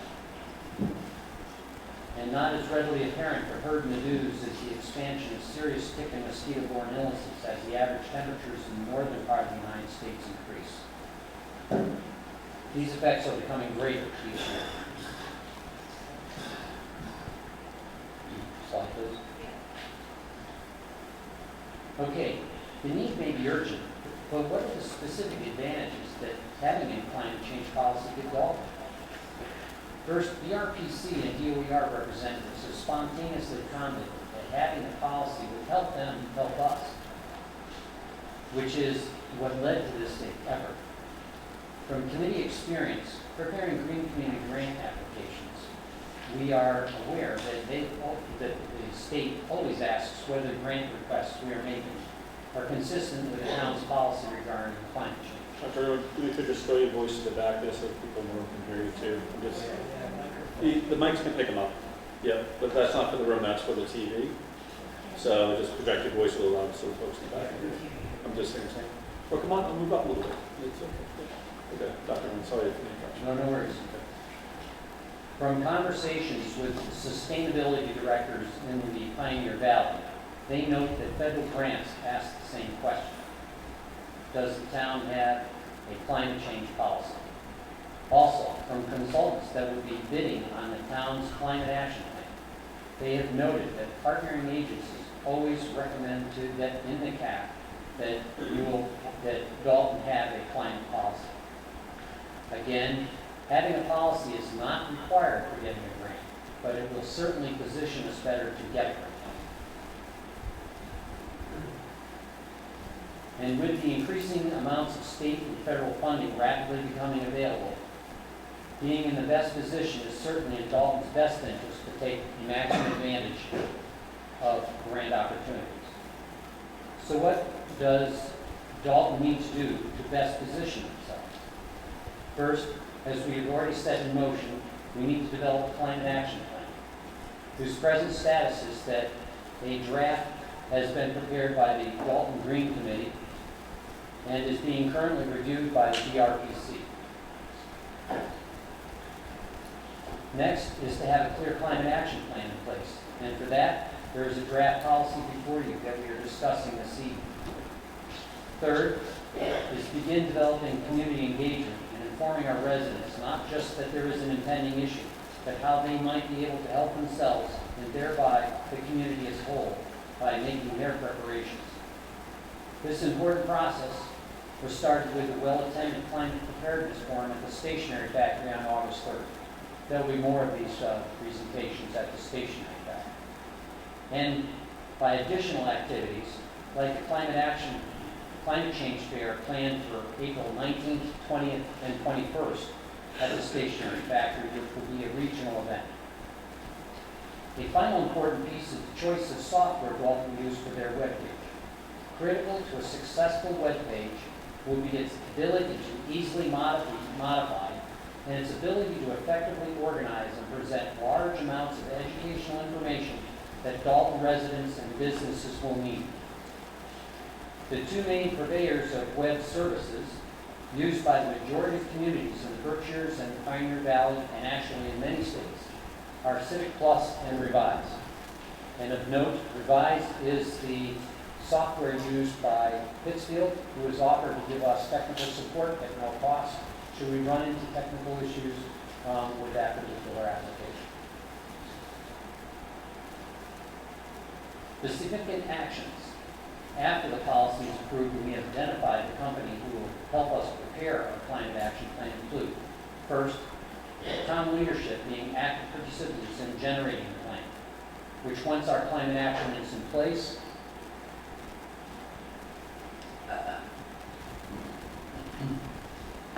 put us in good position to contribute and steer the regional climate action plan, which is anticipated, which will be funded through the EPA CPRG grant.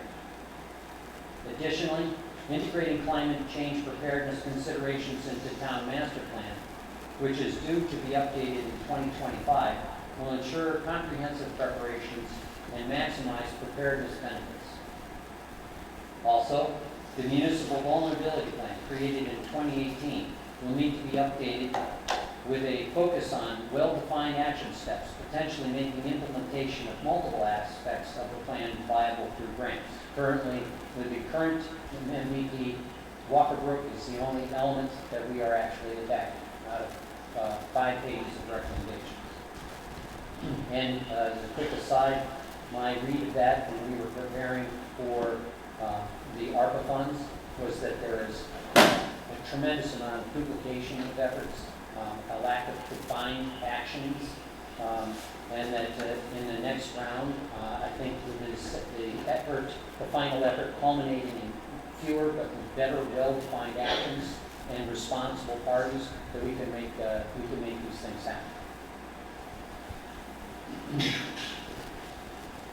There are state MVP monies from the Executive Office of Energy and Environmental Affairs available for multiple programs, and we're also preparing our municipal vulnerability plan. And finally, an easy step, implementing a zero emissions vehicle first policy, which is something Dalton has already and does. There's a draft policy that the Green Committee will be considering at its September session prior to submitting it to the Select Board for review and approval.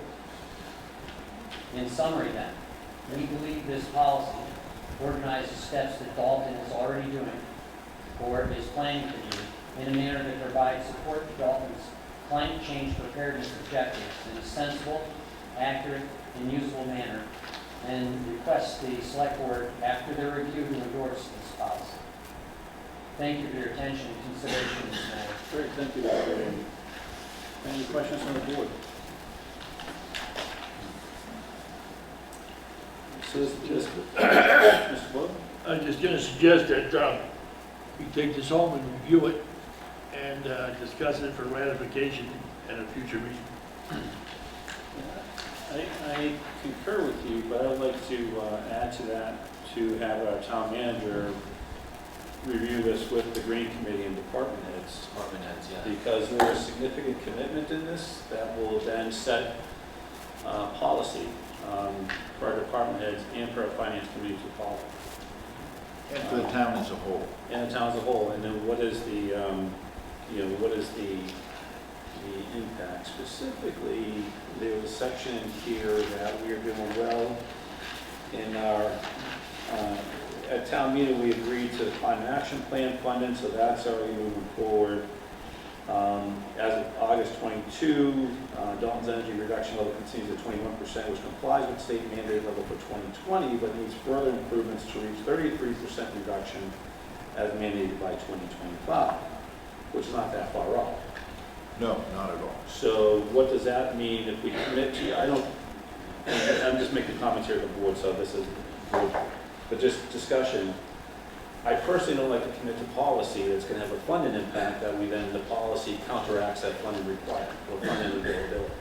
So I think this might fold into our strategic session that we're going to have in September. So we can navigate this between tonight's presentation, which we've all done, so thank you for that, Dr. Lee, through the department heads, and in preparation for us, our strategy session in September. That'd be my recommendation to the board. That sounds like a good plan. Definitely have some questions about, specialized stretch code and what that entails. I would have to look into that more. Do you have any resources? Is it on the state website, the specialized stretch code? The specialized stretch code is available on the state website. It is less than concise. Yeah, I bet it's tough to read. One thing that stretch code says is that if you do an addition to your home, and it's 1,000 square feet or more, then your entire dwelling has to meet the stretch code. So that would, I'm not sure how many times that would actually happen, but that's what, if it's under 1,000, then you don't need to meet the stretch code, is my interpretation, but there is good data. That is correct for the stretch code. The next version of the stretch code doesn't really change that, but what it does has is stricter insulation requirements. Yep. That's primary. From my read of it, that is what I saw as the primary focus. So, absolutely, yeah. So if you folks would wish, our anticipation is there's steps like the zero emission vehicle first policy, and things of that nature that are we can just get those done. It's not a big trick. Good. And then what we do is after we got all of that stuff squared away, then we worry about trying to get this specialized stretch code in place. And what I anticipate, in fact, what the committee anticipates, this is not like, well, we're just going to present it to you guys and say thank you. Sure. It's going to be a work between the planning board and the green committee working together, trying to figure this thing out.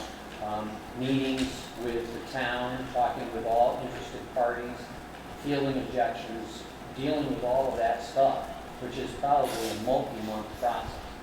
What I would hope this document would do is say, look, this is an important process, do that. That's kind of my dream. If there's wording here that is uncomfortable because it's too strict, we have no reservations about loosening up the wording with the intent that this is what we're attempting to do. Yeah. With it, if at all possible. And I think.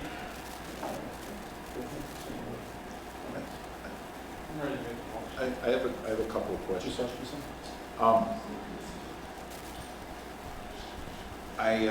I appreciate the mention of the, we're going to go forward with this climate action plan, right, based on the last town meeting vote. I'm wondering whether the things in this policy could be incorporated into the plan and then the select board would adopt the plan as the policy, so that we're working from a already comprehensive and coordinated approach to net zero being the goal. And then along with that, the policy would say, you know, we will work towards securing funding for the necessary items. And that then becomes an educational item for the Green Committee and the Planning Board to move forward and say, this is why we need to adopt these funding measures to implement these parts of the policy. I'm trying to make it into a streamlined process.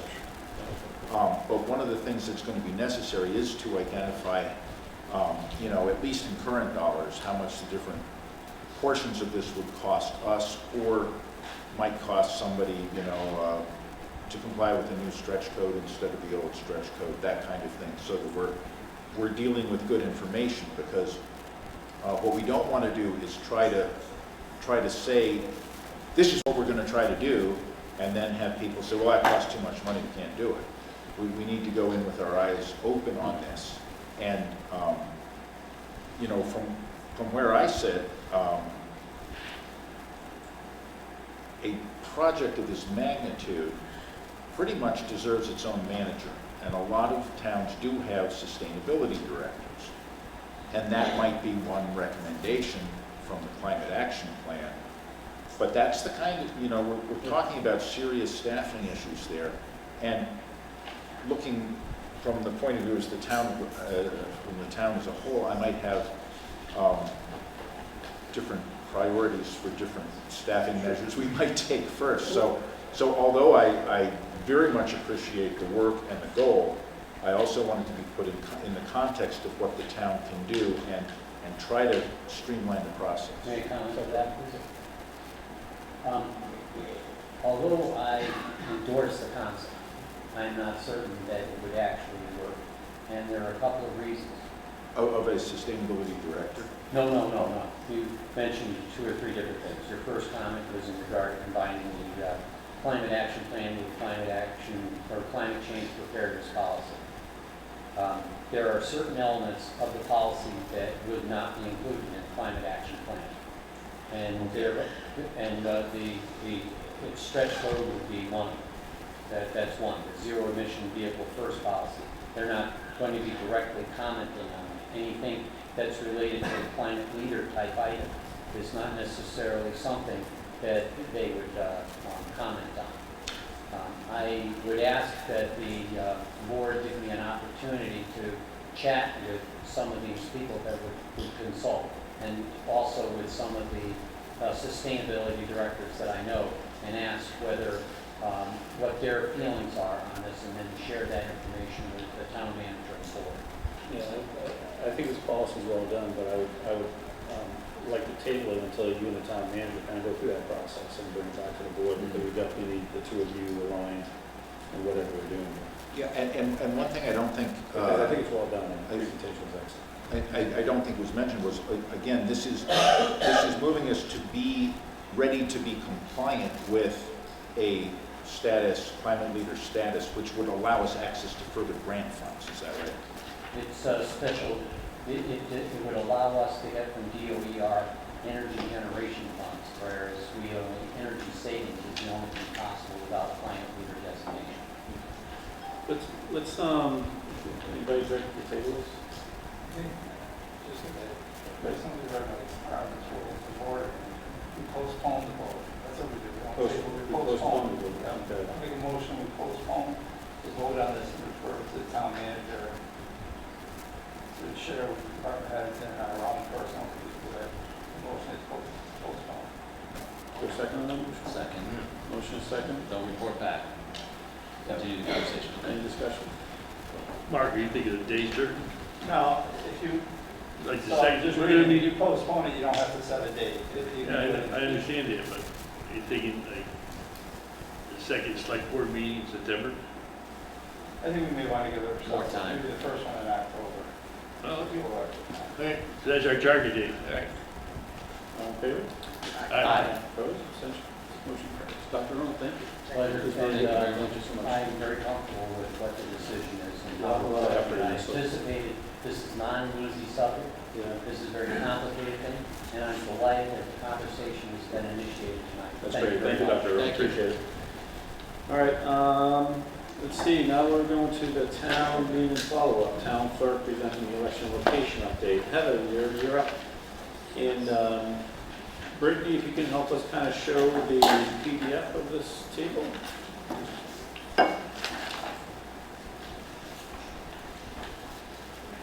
And Heather gave us all the folder. We're not.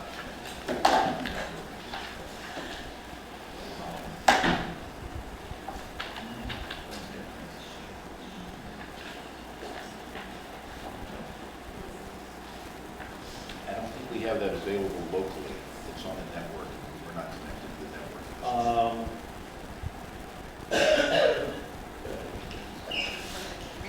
If you, I think it's, if everybody doesn't object, let me just go make copies for the room. Does anybody want a copy of this table? Is that okay? All right. Can I have a motion to adjourn for 10 minutes, just officially? So moved. Sorry, this is such a long night, so just give me 10 minutes to go get some coffee.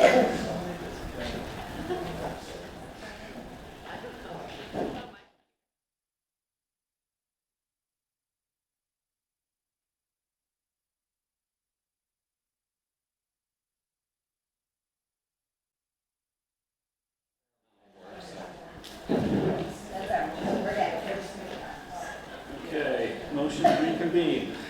So moved. Is there a second? Second. All right, all in favor? Aye. Back in session. Thank you, everybody. All right, Heather, the floor is yours. And I'm sorry, let's take it back. I just want to reintroduce things, sorry. Oh, that's okay. So just to reintroduce this for the folks in the audience here and the folks at home, at our annual town meeting, there was a citizen's petition requesting the change of venue of our elections from the CRA to the senior center.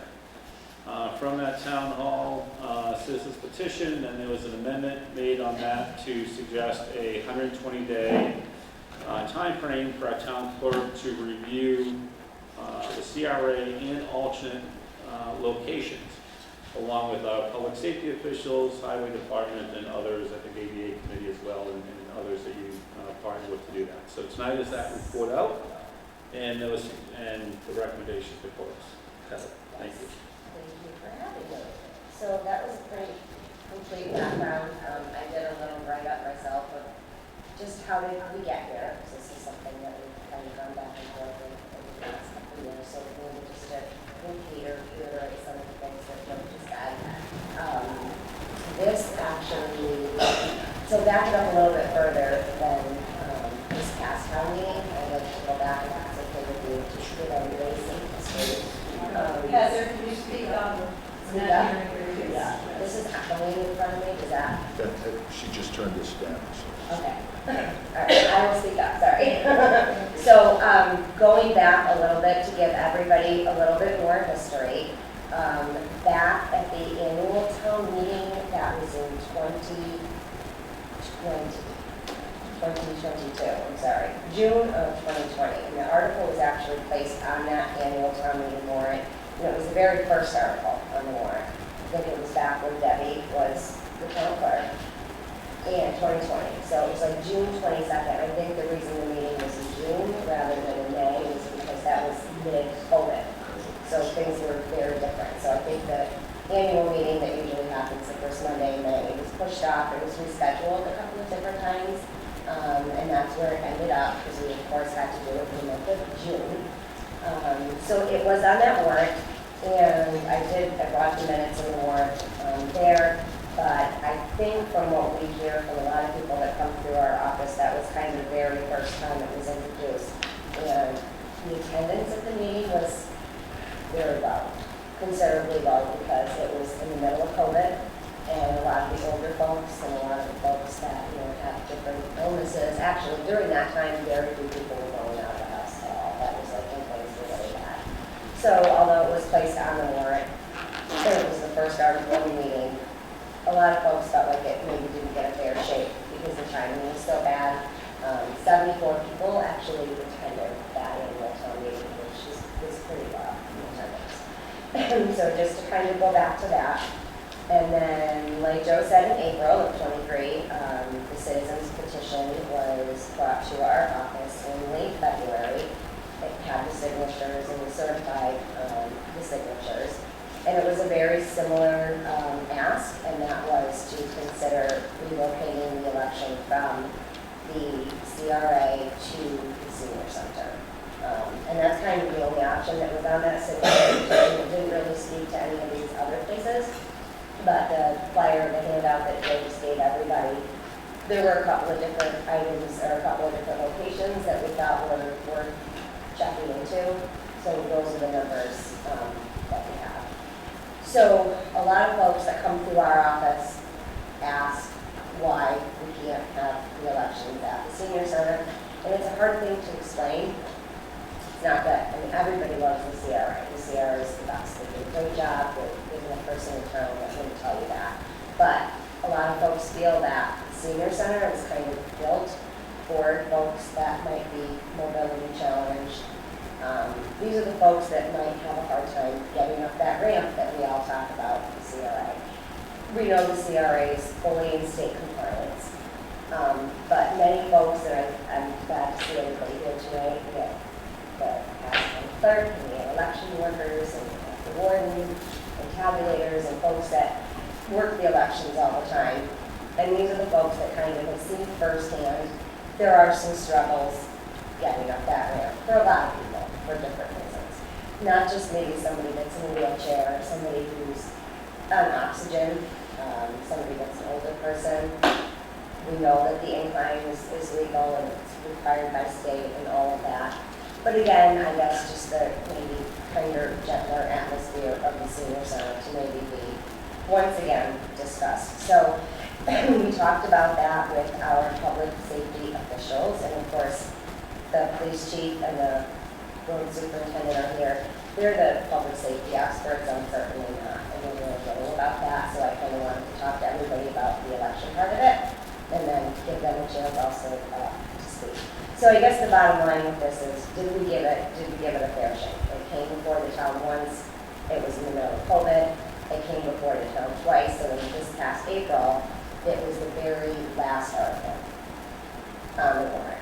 And in the motions and explanations, it was actually the only article that the select board did not recommend. So I think that kind of roughed it up a little bit more. Again, did we ever give this thing a fair shake is the question that we hear in our office, for example. So moving on from there, the committee was the four of us. It was the chief of police, the fire chief, the highway superintendent, and myself. We got up to a super strong start. I think the meeting was May 1st. Joe made the motion to have us all meet together, and we actually had our first meeting on May 3rd, only 2 days after the annual town meeting, so that was really good. We were all in attendance. We got off to a strong start.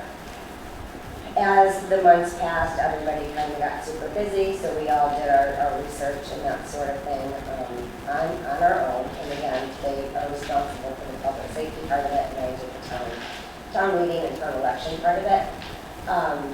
We had 2 meetings with the ADA, like we said, and both of those were good meetings. They had the attendance at this last meeting. We had a couple of ADA members that discussed also the same concerns that we're hearing, the accessibility, and we also touched on the visibility, which is also a big deal for everybody. Both of those issues, visibility and accessibility, are important to everybody. So we're kind of trying to weigh where both of them land and where we can find a happy medium. One of the big things that we've been discussing is parking spaces. And you can see from the chart that we have how many parking spots. So those are regular parking spots and handicap parking spots that are on those locations. Something that I wanted to address in particular is so elections are changing. So one of the big things that we were all very worried about is if this were to be considered the new election phase. Not so much worried about town elections or annual elections, but the big elections, the state elections, the presidential primaries and elections. And I wanted to share, and I think I have in all of your folders, a couple of different things. So if you wanted to vote absentee, up until very recently, actually Charlie Baker passed the Votes Act in 22, so we've only done 1 year, June of 2022. And with the Votes Act, that allows anybody to request an absentee ballot for any reason. So it's like no excuse absentee voting. The state sends out the postcard, the government will send out the postcard, it's absolutely free. Every single voter in the town is going to get one of those. We've only gone through the cycle once with the last state election. So in trying to collect data for this review and this recommendation, it was hard because we've only been through one election. I can tell you we have like over 850, Maureen can definitely tell you this in Warden, over 850 absentee ballots that returned back to us. We had almost double that requested. So it's a very simple process. Absentee or mail-in? Well, so it's mail-in voting, mail-in ballots. Absentee voting is very different because you have to have a reason why you get that. But now with Charlie Baker's Votes Act, everybody can vote that way. So it's really one and the same. You don't need, actually, I did put an absentee ballot in your folder just so you could take a look at it. So the reasons that we needed prior to the Votes Act coming into play, under special circumstances, so you could only vote by an absentee ballot or come to the office under these special circumstances. So whether you were military, active duty, away from the country, somebody residing overseas, somebody that's in a healthcare facility or a nursing home, but very specific reasons, and you have to sign under penalty of perjury, this is an affidavit, that this is why you couldn't show up. So we don't have that worry anymore. That's in place, that's going to stay in place. So I think in talking to some of the folks that work the elections and run the elections, we think that's going to have a very big impact on the amount of people that show up to vote. There's always going to be people that are super excited and want to come in and vote and get their I voted sticker and be proud and enjoy it. But to be honest with you, a lot of people are going to take it out. So that's just a huge thing to kind of take into consideration when thinking about all this. Unfortunately, like I said, it's only been a year or so, but it looks like the numbers are definitely there and moving toward that. Most of the accessibility issues that we talked about are the different ADA concerns and more or less the ramp, the three-piece ramp that is at the senior center. That is difficult for a lot of people to get themselves up. Let's see, I don't want to go through all this. I'm going to try to shorten it up so we can get everybody a little bit. So also in your packets, in addition to the handicap or the chart, there's the resolution adopting the age-friendly community strategy. This is brought to our attention many times. I thought it might just be a good time for everybody to review, take a peek at it. It's back in September 24th of 2018. That speaks to a little bit of all of this. Also, this is brand new for the town of Dalton, and Tom can probably speak on it a little bit more. This is something that Alyssa did through the ADA committee. And this is a public notice that we now have hanging in the town hall stating that Dalton, non-discrimination based on disability, Commonwealth of Massachusetts. But I'll read it because it's only really short. It says, the town of Dalton advises its employees and the public that it does not discriminate on the basis of a person's disability in employment or in access to its programs, services, and activities. The Dalton Select Board has designated Alyssa Machino, Executive Assistant, to coordinate efforts to comply with the requirements of the Executive Order 592, the Americans with Disability Act, and the Federal Rehabilitation and various other federal and state laws prohibiting the rights of people with disabilities. just wanted to bring it to everyone's attention. Again, it feels like maybe we can do a little bit better.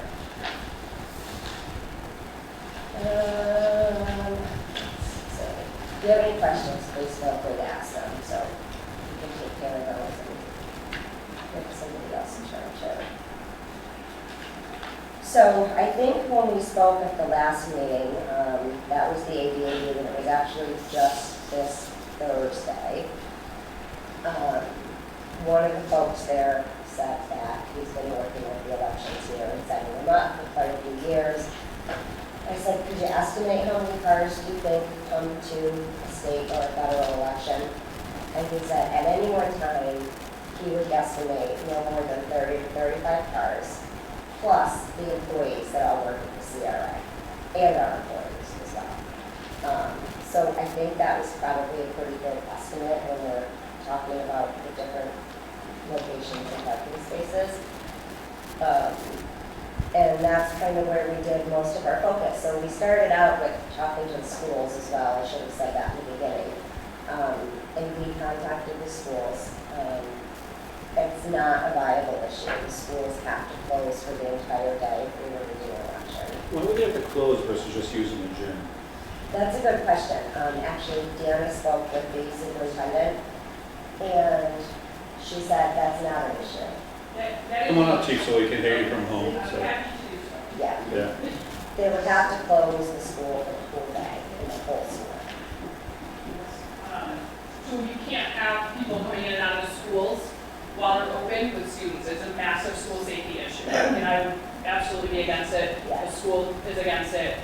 It's just not a safe option. Pittsfield closes their schools. They don't have buildings. So it's more of a safety issue than it It's a is. safety issue. Okay, that's understandable. It's not them, it's more. I just remember like in the 80s when it was like in the high school. Yeah, not anymore. Not anymore. Okay, thank you, Chief. Yeah, and that was definitely right. So we kind of eliminated the whole school thing right off the bat, and focused more on tuning the CRA, of course, and the senior center. I think the timing with things ever changing and the Votes Act and a lot of other moving parts and pieces, the committee, we definitely tried to work to get together as much as we can, but the recommendation would definitely be if we could click the pause button for now. Let us get through another year and a half, so we can let, no. I want to take, the motion was to take a vote in the annual town meeting. We could take other decisions, but I want to hear the rest of the, I want to hear the comments. Yeah, I want to hear all the comments too. I want to hear the safety issues. Yeah, okay. So the intent is to make a decision tonight and not kick the can down the road. Okay. That well, was, and I'm definitely not saying kick the can down the road. I think yeah, so the objective was to make a decision in 120 days. Okay. So that was the intent of the motion at the annual town meeting. Yeah, but I don't think this is kicking the can down the road. She's asking for more time, for more information. We're talking about another holding an election. We have to do the absentee or mail-in ballots stuff. There's a lot of information that's still up in the air. But we need definitive answers right now. And I'm not willing to risk a bad election or bad voting by not waiting to get information. We can make a decision tonight and reverse it, or then continue that evaluation and go back to another decision. We could decide now that CIA is going to be a location and do the same thing. The intent to the residents and out of respect for the citizens petition is to make a decision. That could be CRA and continue the evaluation, but I'm not going to support a pause tonight. Well, I think the recommendation would definitely be to stay with the CRA through this next election season. That would give us more time to collect the data that we're talking about that we really need. Also, we have somebody who's going to work the election and be our counter. You know, we have the little clickers that we use at town meeting, and that person can sit outside and we're going to do 15-minute increments because that's roughly the amount of time it takes somebody from parking their car, getting out. Okay. Let me pause and hear from safety. Well, I got a question. Well, something you said for Heather, when you said you're asking for a pause through the next election, is that the next election cycle? Like meaning up through presidential. the presidential election. Right, so believe it or Okay. not, The- the presidential primary. Primary in is only April. 7 months. Then we have No, March state, 5th. yeah, March but then 5th. there's state primaries in August, right? Next year. So In we're in 24, April. yeah, right? Yeah, And then so- there's the federal election in November. Right, the presidential election, yeah, And we also, and meanwhile, we also have a town meeting. yes. Is it So very- we're not concerned with the local. Okay, I mean, the so local I'm meeting. just trying to clarify, Yes. when you say election cycle, what you mean. What is the election Yeah, cycle so I mean, again? I definitely, I wanted to explain that a little bit more too. So the next election that we have, which also is going to be a very big election, Right. is March 5th. So the public notice here, we mentioned that the town does not discriminate against disability. The committee that you work with said that, and your election workers talk about the difficulty of people getting into the CRA. And we have other options on the table We do. to address accessibility for those that have disabilities. We do. That's the question tonight. So that, and I agree, that's a big Okay, part we of have it. a couple of people, I promised that the audience members who want to talk about this issue would have a chance to. So we'll pause the conversation now. Yes. Can I Take- make one more comment and then Sure. we'll pause it? Because I Sure. completely agree. And I like the other folks that worked on the committee to be able to speak, of course. So the other reason that we're suggesting that we pause this through the primary and the presidential primary, and we talked about this in great length. So I'm a brand new jumper. I've only been around for just over a year. I've never done a presidential election before. Your assistant town clerk is really brand new. She's only been around for about 6 months. And the person that's been responsible for setting up all the elections just about single-handedly for the last 7 years, Kat Pettit, is gone. So we are thinking if we get through a good election and build this team with a little bit more experience, it might be a safer bet. It's not that we believe in this any less, we don't. We just feel that Okay. Well- it might be a little bit hasty to put 3 new people in a brand new environment, if that's the case. Okay. I'm trying to balance my amendment between what I stated, what my intention Yeah. was, and tonight as chair. Okay. I can say as the amendment, the intent was to give the town 120 days to figure that out. As chair, we will decide this tonight. Joe, before you, Wait, well, I want to turn to the audience. Who would like to speak on this issue? Yes. Why is it at the CRA? I'm sorry? Why does he hold at the CRA? Why? It's hard to park, it's hard to get in and out, it's hard to walk. There's nothing plus there. Believe me, I know, because I don't vote in lots of times as you could vote by mail because I could not go in and out of the CRA. They wouldn't let you use the ramp. You had to walk. Seymour, they wouldn't let you use the ramp, No, they didn't used to let you use it, absolutely not. but today's time, Even though I they, had a cane and could barely walk and I was choking 86. in today's time, do they let you use They the ramp? wouldn't let you walk because there was too many ropes or lines on the ground, they wouldn't let you go down the ramp. My husband wouldn't go and I was go because of having to climb it, because he had a lot of trouble. And I think you ought to let the people decide if they want to be here. But I don't know about the history of being at the CRA. I would assume it's a historical town, it's a decision by the select boards of years ago, I guess. We tore down Dalton High, that's why. And then, Voting used to be right here. and then it moved? And then the CRA, stepped in and Graciously divided so, the yes. space. Okay. Now we have a beautiful building. Well, Steps. Chief or Bud, you guys have anything to say about the parking or safety around the senior center as an option?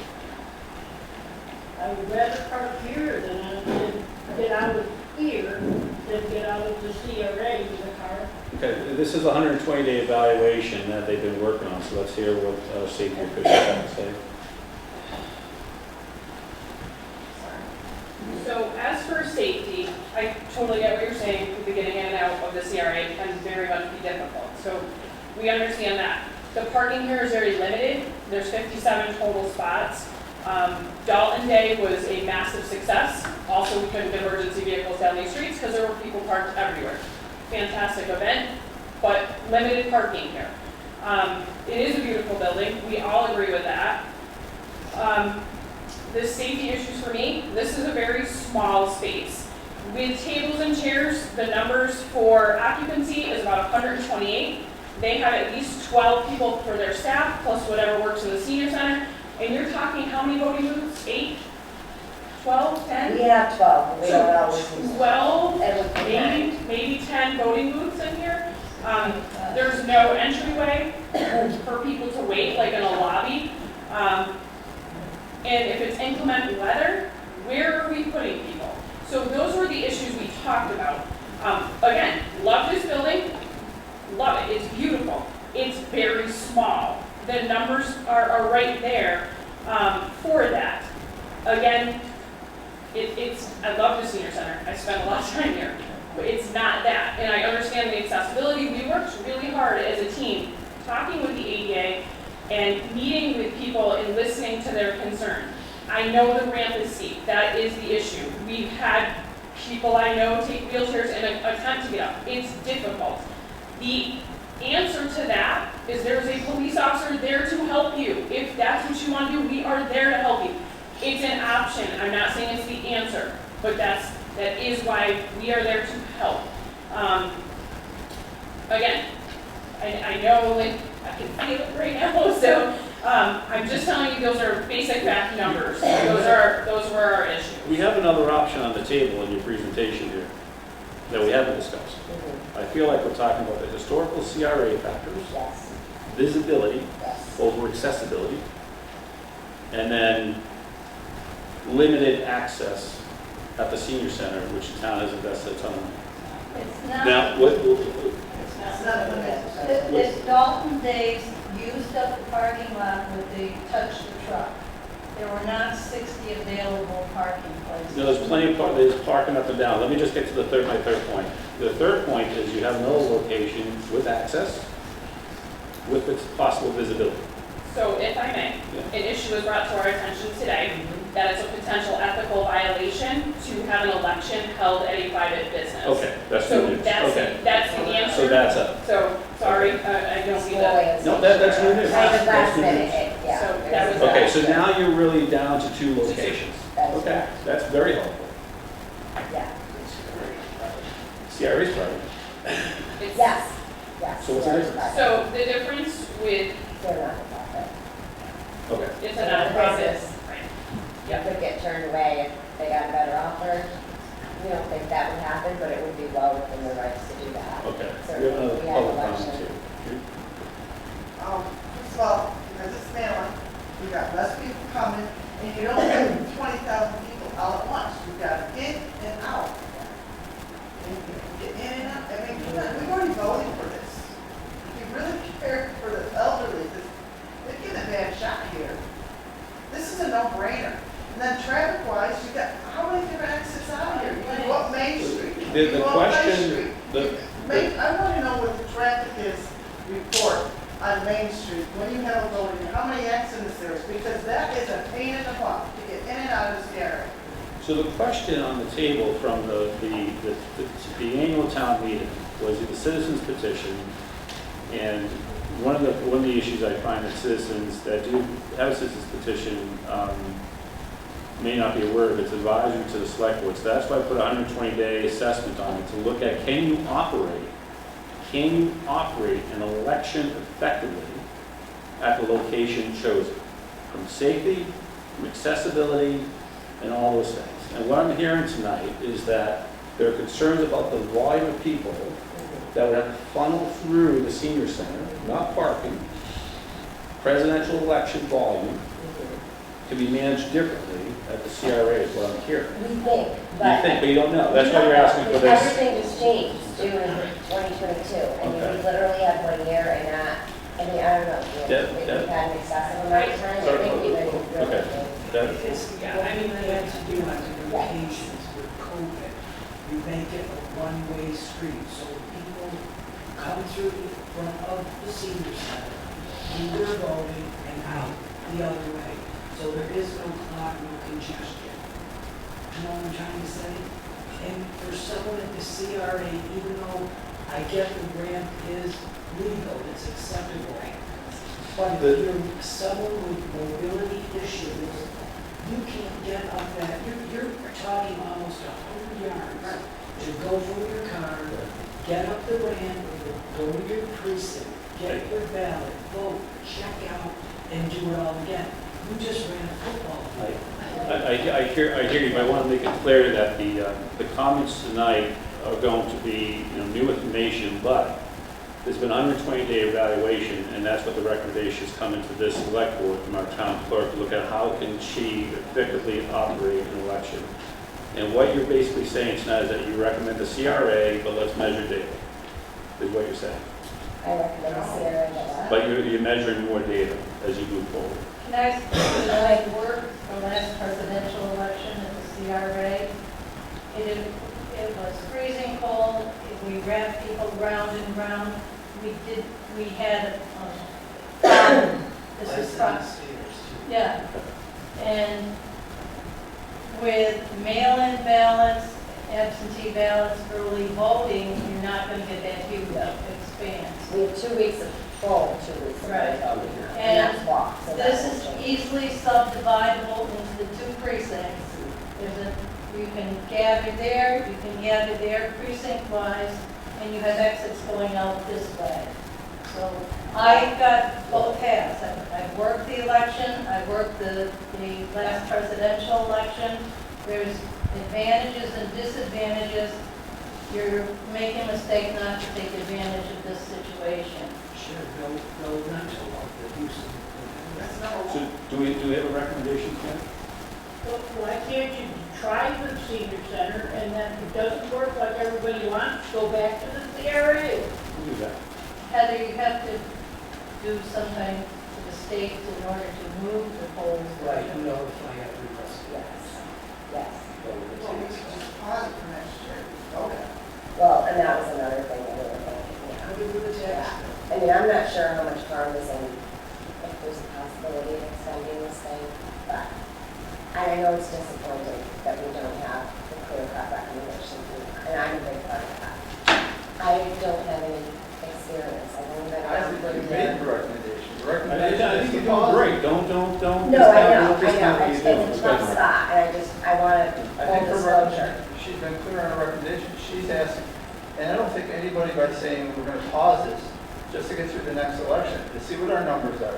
Is the mail-in ballot's going to knock it out where there's only half, there's not going to be 3,600 people coming through the door here? We don't think We had how many thousands, Heather, in the last election, mail-in? We had a thousand. It is taking over. I mean, it's only been around for a year, and we had almost half the population ask for Well, ballots. I'm confused. I hear CRA, I hear senior I center. What are you heard guys both, talking yes. I about? have Are you dual talking about the senior center or We're CRA? talking about early voting and mail-in voting. We're talking about the election part of it. I mean, it's not fair. I guess, I can't speak to parking in the roads and the narrow roads and because I don't know anything about it. No, that's what the safety I'm trying people to do, say- Mr. Bishop. Could it be, a lot of people are doing mail-in voting and early voting because it's difficult to get in the CRA? Yes. And out of the CRA? That is one reason. Is It's that not all of why it. they're not voting or choosing to stay home? It's, you know what, that is definitely part of it. Wow, that's a really good question. The other part of it is because it's available. It's because COVID changed everything. And it's because the young folks that are coming up the ladder, this is how they do things. It would be like asking this entire room, who in this room has ordered something from Amazon in the last week? I bet every single person's gonna raise their hand, right? And if you said, who in this room has gone to a shopping mall and bought an item for yourself or a gift for somebody in the last week? Nobody. It's the way very few people. It is just truly the way, it's easy. So the government mails everybody a postcard, and that's gonna be mailed soon. So what you're saying as a town clerk, or what this board may be saying, is that with awareness of the disability access to the CRA, Yes. that we may vote tonight to keep it at the CRA, knowing that we go against that discrimination policy. I'm not That's saying, our discrimination. I'm not. Because it's a non-discrimination based on disability. You're providing a location that is ADA compliant. And there's Okay. mail-in voting, and there's early voting, there are lots of Lots options of for other people options. who I have just want to make sure we're difficulties. clear. Just want to make sure we're clear. Yeah, I don't think we're not having options. So the message to the folks who are saying I have difficult, we have more comments. Let's see, I'm sorry, I don't know names that well. You're in the white there? Yeah, good. Yeah, your name? Andrew Lasser, 22 Dempsey Drive. I think that the bottom line here is accessibility. The beauty of this building has nothing to do with what we're talking about. We're talking about accessibility. I can get into the CRE easily, as can many other people. It's been a great place. It's the hub of our town. We all love going there. But for some people, it poses a real problem getting in and out. And, you know, you're talking about how Charlie Baker has changed the absentee ballot guidelines. So maybe more people will use the absentee ballot. That is exactly what's happening, yes, it's already happening. The number of people that actively come. But I don't accept the fact that absentee ballots are kind of a cover for people who have disabilities. People that have disabilities have every right to vote in person if they choose. Yes. Absolutely. Another option. Yes. But we should not minimize that right. You're correct. And I feel like the senior center could lend itself very easily to a good voting system.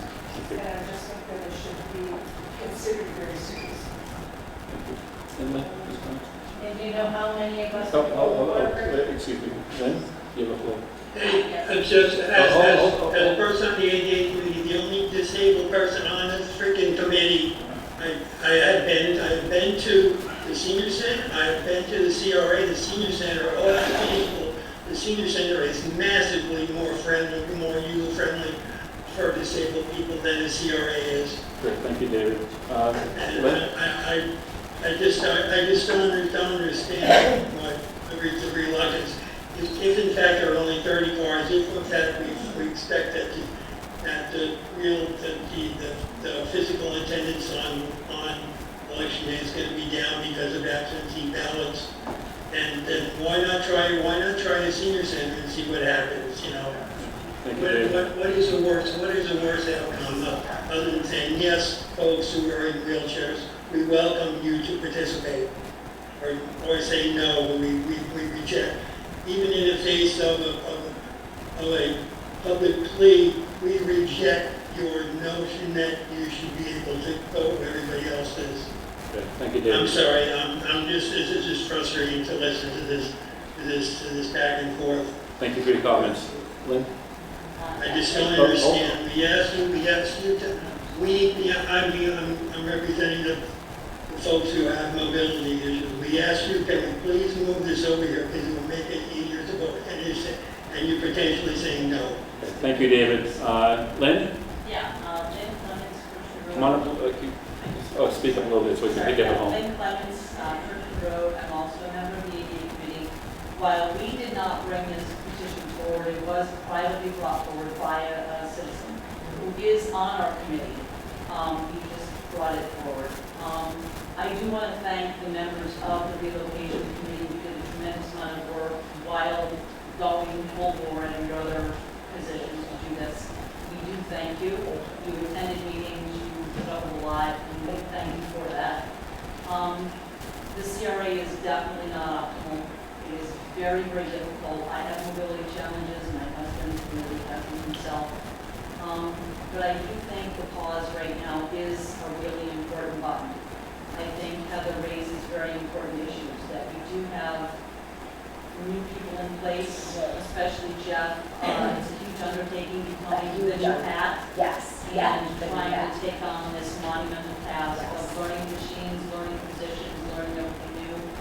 And I think that while I can't wait to see new locations found, this might not ever be it.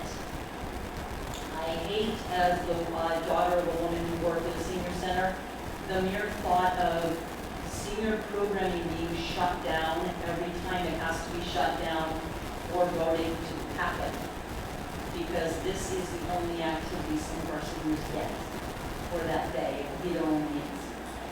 So I don't like that idea.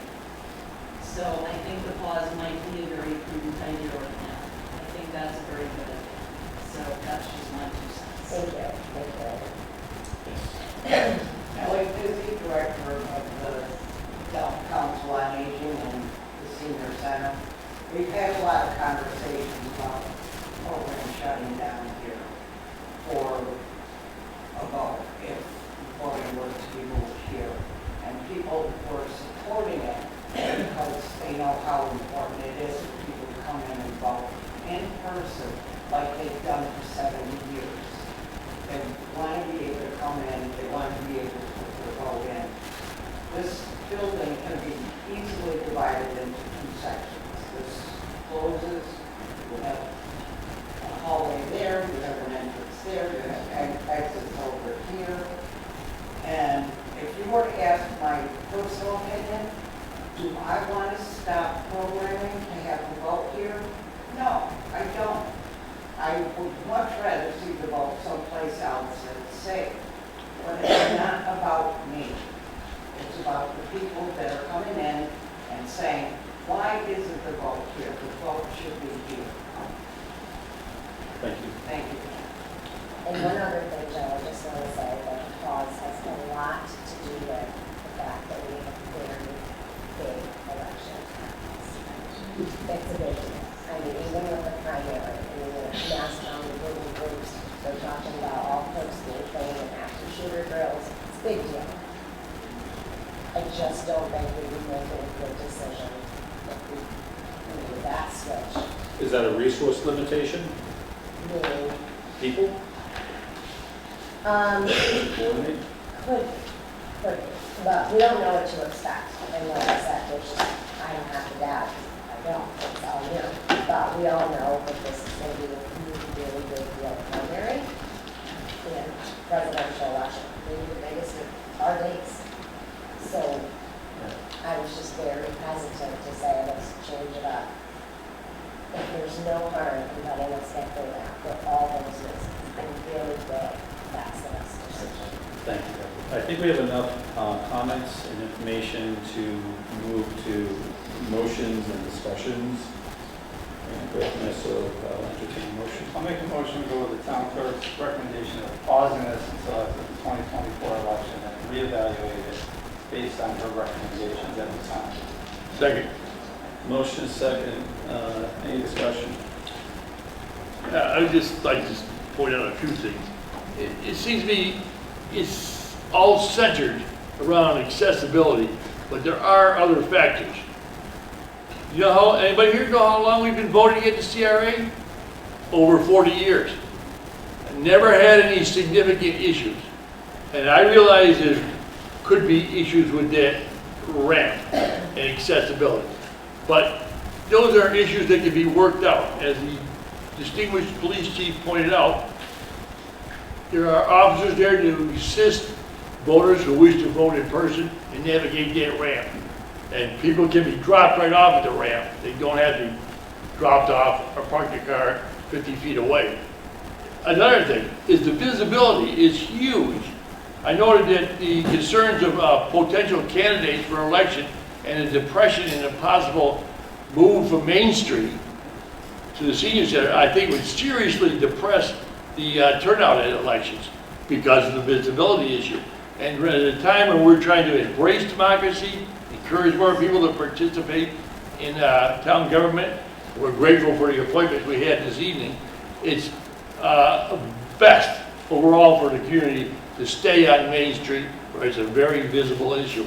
I think many candidates that stayed outside in campaign all day, like Mark and Bob, will tell you how important it is when voters go by and see you out there and say, wow, I forgot to vote today, and pull in and vote. And that's been going on for years. It's a very important factor in enhancing our voting and our democratic enhancement in the town of Dalton. And the CRA is the heart of the community, and it's been a standard for 40 years, and I don't really see any reason to change. But I'm in favor of what Mark has said, to give the town clerk and her associates time to embrace possible changes. Because you don't tamper with elections. We all know what's going on nationally. Don't even want to mention his name. But as far as elections go, you can be right all day long, but as far as some people, you're wrong, and you tamper with it. So it's really important that we have a team in there that's working through a training process, and after this election cycle, which will take us through up until 2024. Yeah, sorry, Mr. Ward. Yeah. Okay. I thought you were- Is well requested, that's all. And I support Mark's, I respectfully disagree with the motion, disagree with the comments. And the reasons being is that accessibility for our residents that have disabilities should be able to decide safely that they can go to the voting poll and vote. They can also decide to use a vote by mail ballot. That's their choice, not our choice. Visibility, if as a town we mark it, and state law requires us to notify every voter in our town about the new location timely. And with the right marking material and signage on Main Street, we can make this happen.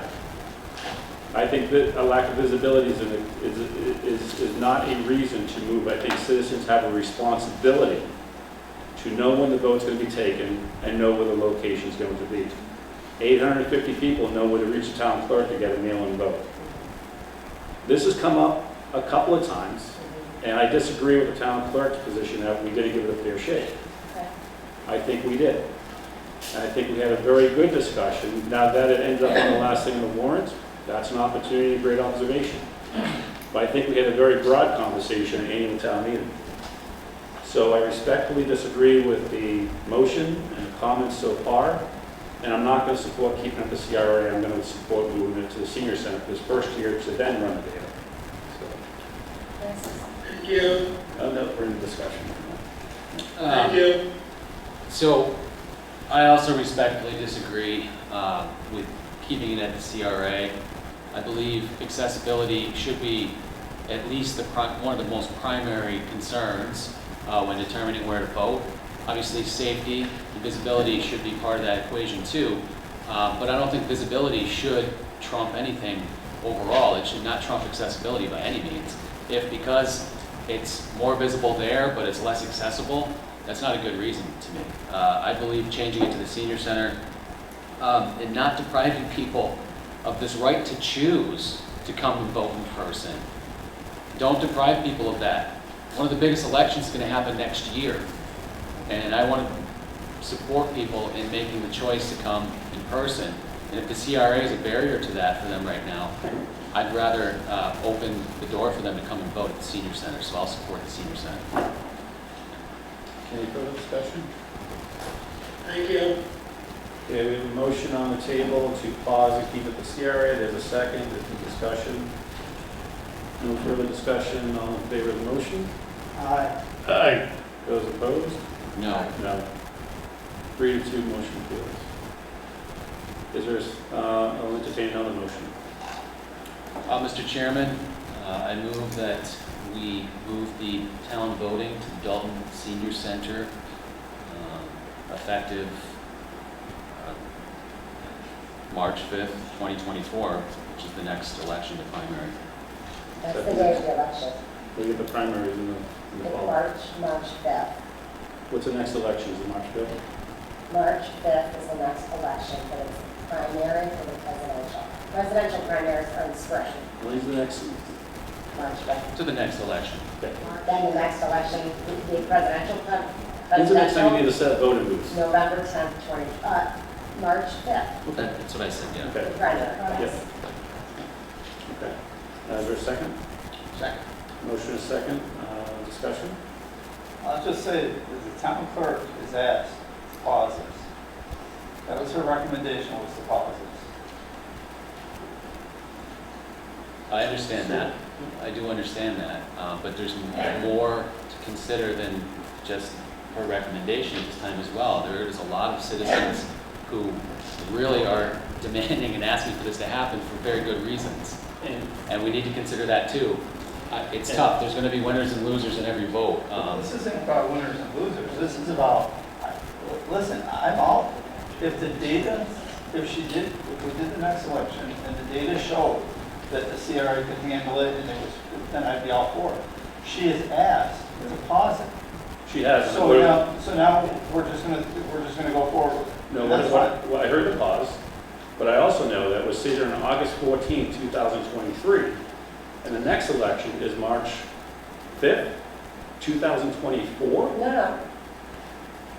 Oh, yes. right? If we can't figure out our operational process between August 14, 2023 and March 5th of 2024, we got bigger issues. And I'll go to the town manager, say, as a leader of our town, what do you do to help facilitate that? If so, we chose the senior center. There's plenty of time to figure it out. No, I don't think we're gonna know until people start showing up at the door. That's the problem. Could be You're right. waiting for the perfect moment to make a choice like this, it's not gonna happen. Yeah, I understand the pause will allow more time to evaluate, but look at the data here. It already shows very significant decline in in-person voting. We see a lot of data here already. I mean, look at this, 3,832 votes cast in the presidential in 2020, right? Of which only 1,322 were in person. Whereas in 2016, before universal, Well, and before COVID. or That's before COVID 2020. really, Yeah. it was all in person majority. There was probably some requested absentee ballots. Yes. I don't have the stats on that, but it says 3,483. Is that total votes or is that all in person? Totally. I don't know what component. The 2020 election definitely was. For 2016, no, there's not a breakout of the early voting. Well, I don't know if there was. either. 2016, there wasn't. There was no, mail-in it's voting, though, absentee only. Yeah, not mail-in, just Just absentee, absentee, where based you upon had to those- sign an those affidavit and say one of these reasons. I don't know how many absentee ballots were in 2016, but it certainly wasn't We usually What's the get over difference here? 15, less than 15. less than 15? Yeah, Okay, so this because is you all have in to- person, basically, in I'm sorry? 2016. The Yeah. 3,483 is mainly an in-person statistic. Yes. Because of the writing ballots, because of COVID and everything else, it changed. You Yes. don't know if those voters are one time or ongoing, right? Exactly, you don't know that. Right, so, I mean, if you can handle it, if we can manage the capacity here, which is the question. It is a question, especially to start our next election year and how to be a president and finance. Big deal. Big deal. And I think we can make a decision now on the location, and you can operationally figure that out in the next few months. If you come up to concerns about that, Okay. I don't think we should wait a year to evaluate more data. We could be completely wrong, we could be completely right. Don't know, but what I do know is that this question has been in the town Yeah. for at least the last 5 years.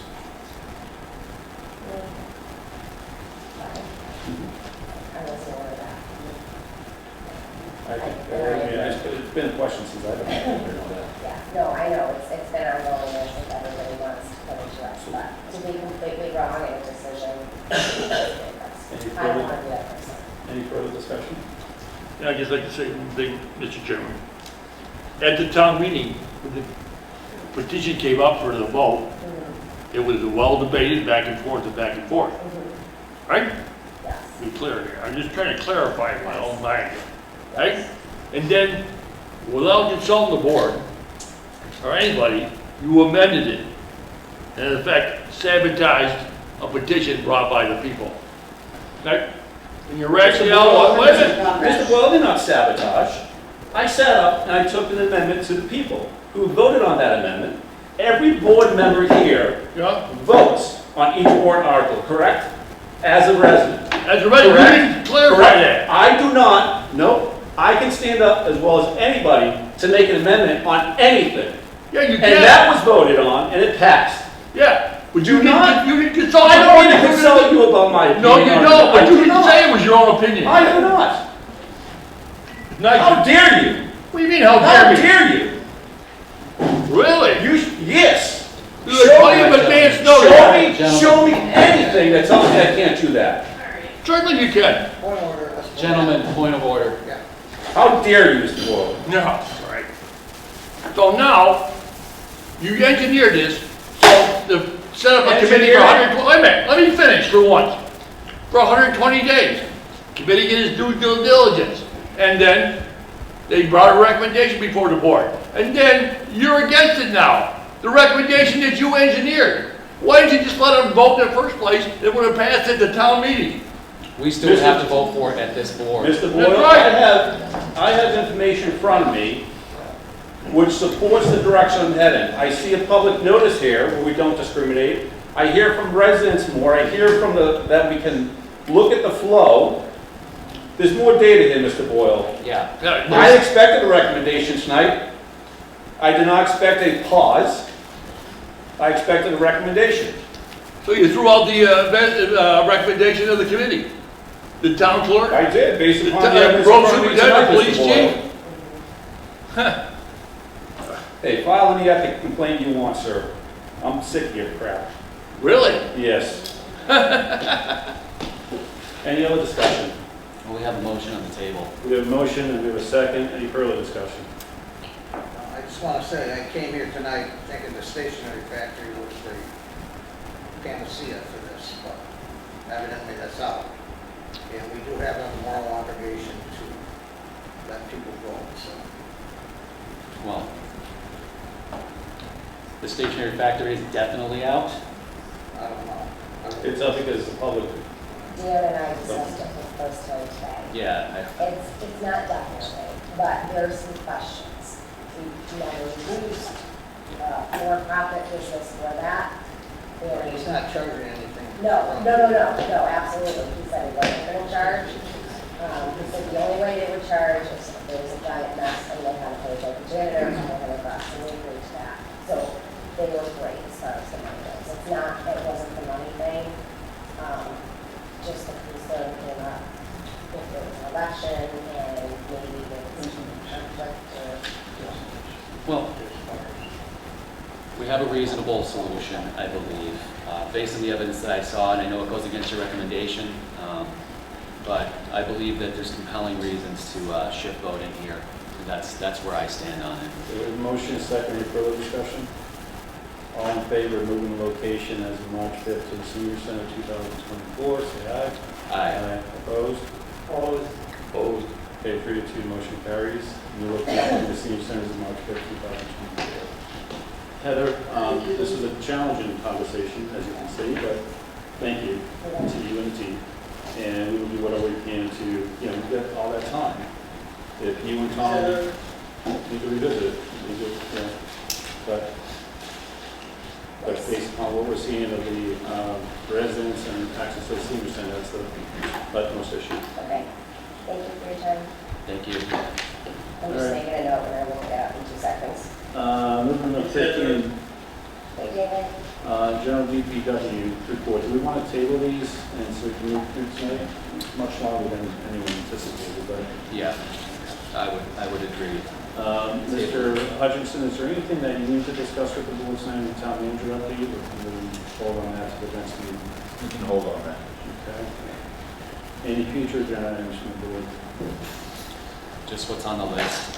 We don't need to address it tonight. Yeah, it's not anticipated 48 hours before the meeting. There was also the discussion of the long-term strategy session next. Yeah, we'll just do it. Okay. Any remarks to the select board? I'd like to thank Bud and his team for putting out all those new sidewalks and crosswalks. Yeah, they look great. Awesome. But, Got a lot of great comments. Can the state allow us to do that on the main road? No, All right, announcements. Annual car permits, bag stickers, and recycling only car permits are available for purchase at the transfer station and on the town's website. There are numerous committee boards and there are numerous committees and boards with vacancies. Please see the town website for more information or reach out to the town manager's office. Is your electricity bill too high? The town has contracted with Colonial Power to provide an electricity plan for town residents and take advantage of joining with other communities that have a larger customer base for negotiations. which has resulted in prices significantly lower than current Eversource prices. Please note this may not always be the case. For more detail on opt-in or opt-out, visit the town's website or call the town manager's office. Dalton Housing Authority is seeking a volunteer to fill a vacant seat on its board. Must be a resident of Dalton. Please call 313-684-1470 for more information. Next meeting is scheduled to take place on Monday, September 11, 2023 at 7 p.m. at the Senior Center with an option for remote participation. And with that, I have a motion to adjourn. So moved. For a second. A motion second, all in favor? Aye. Opposed, abstentions, motion carries. Thank you, Dalton. Good night.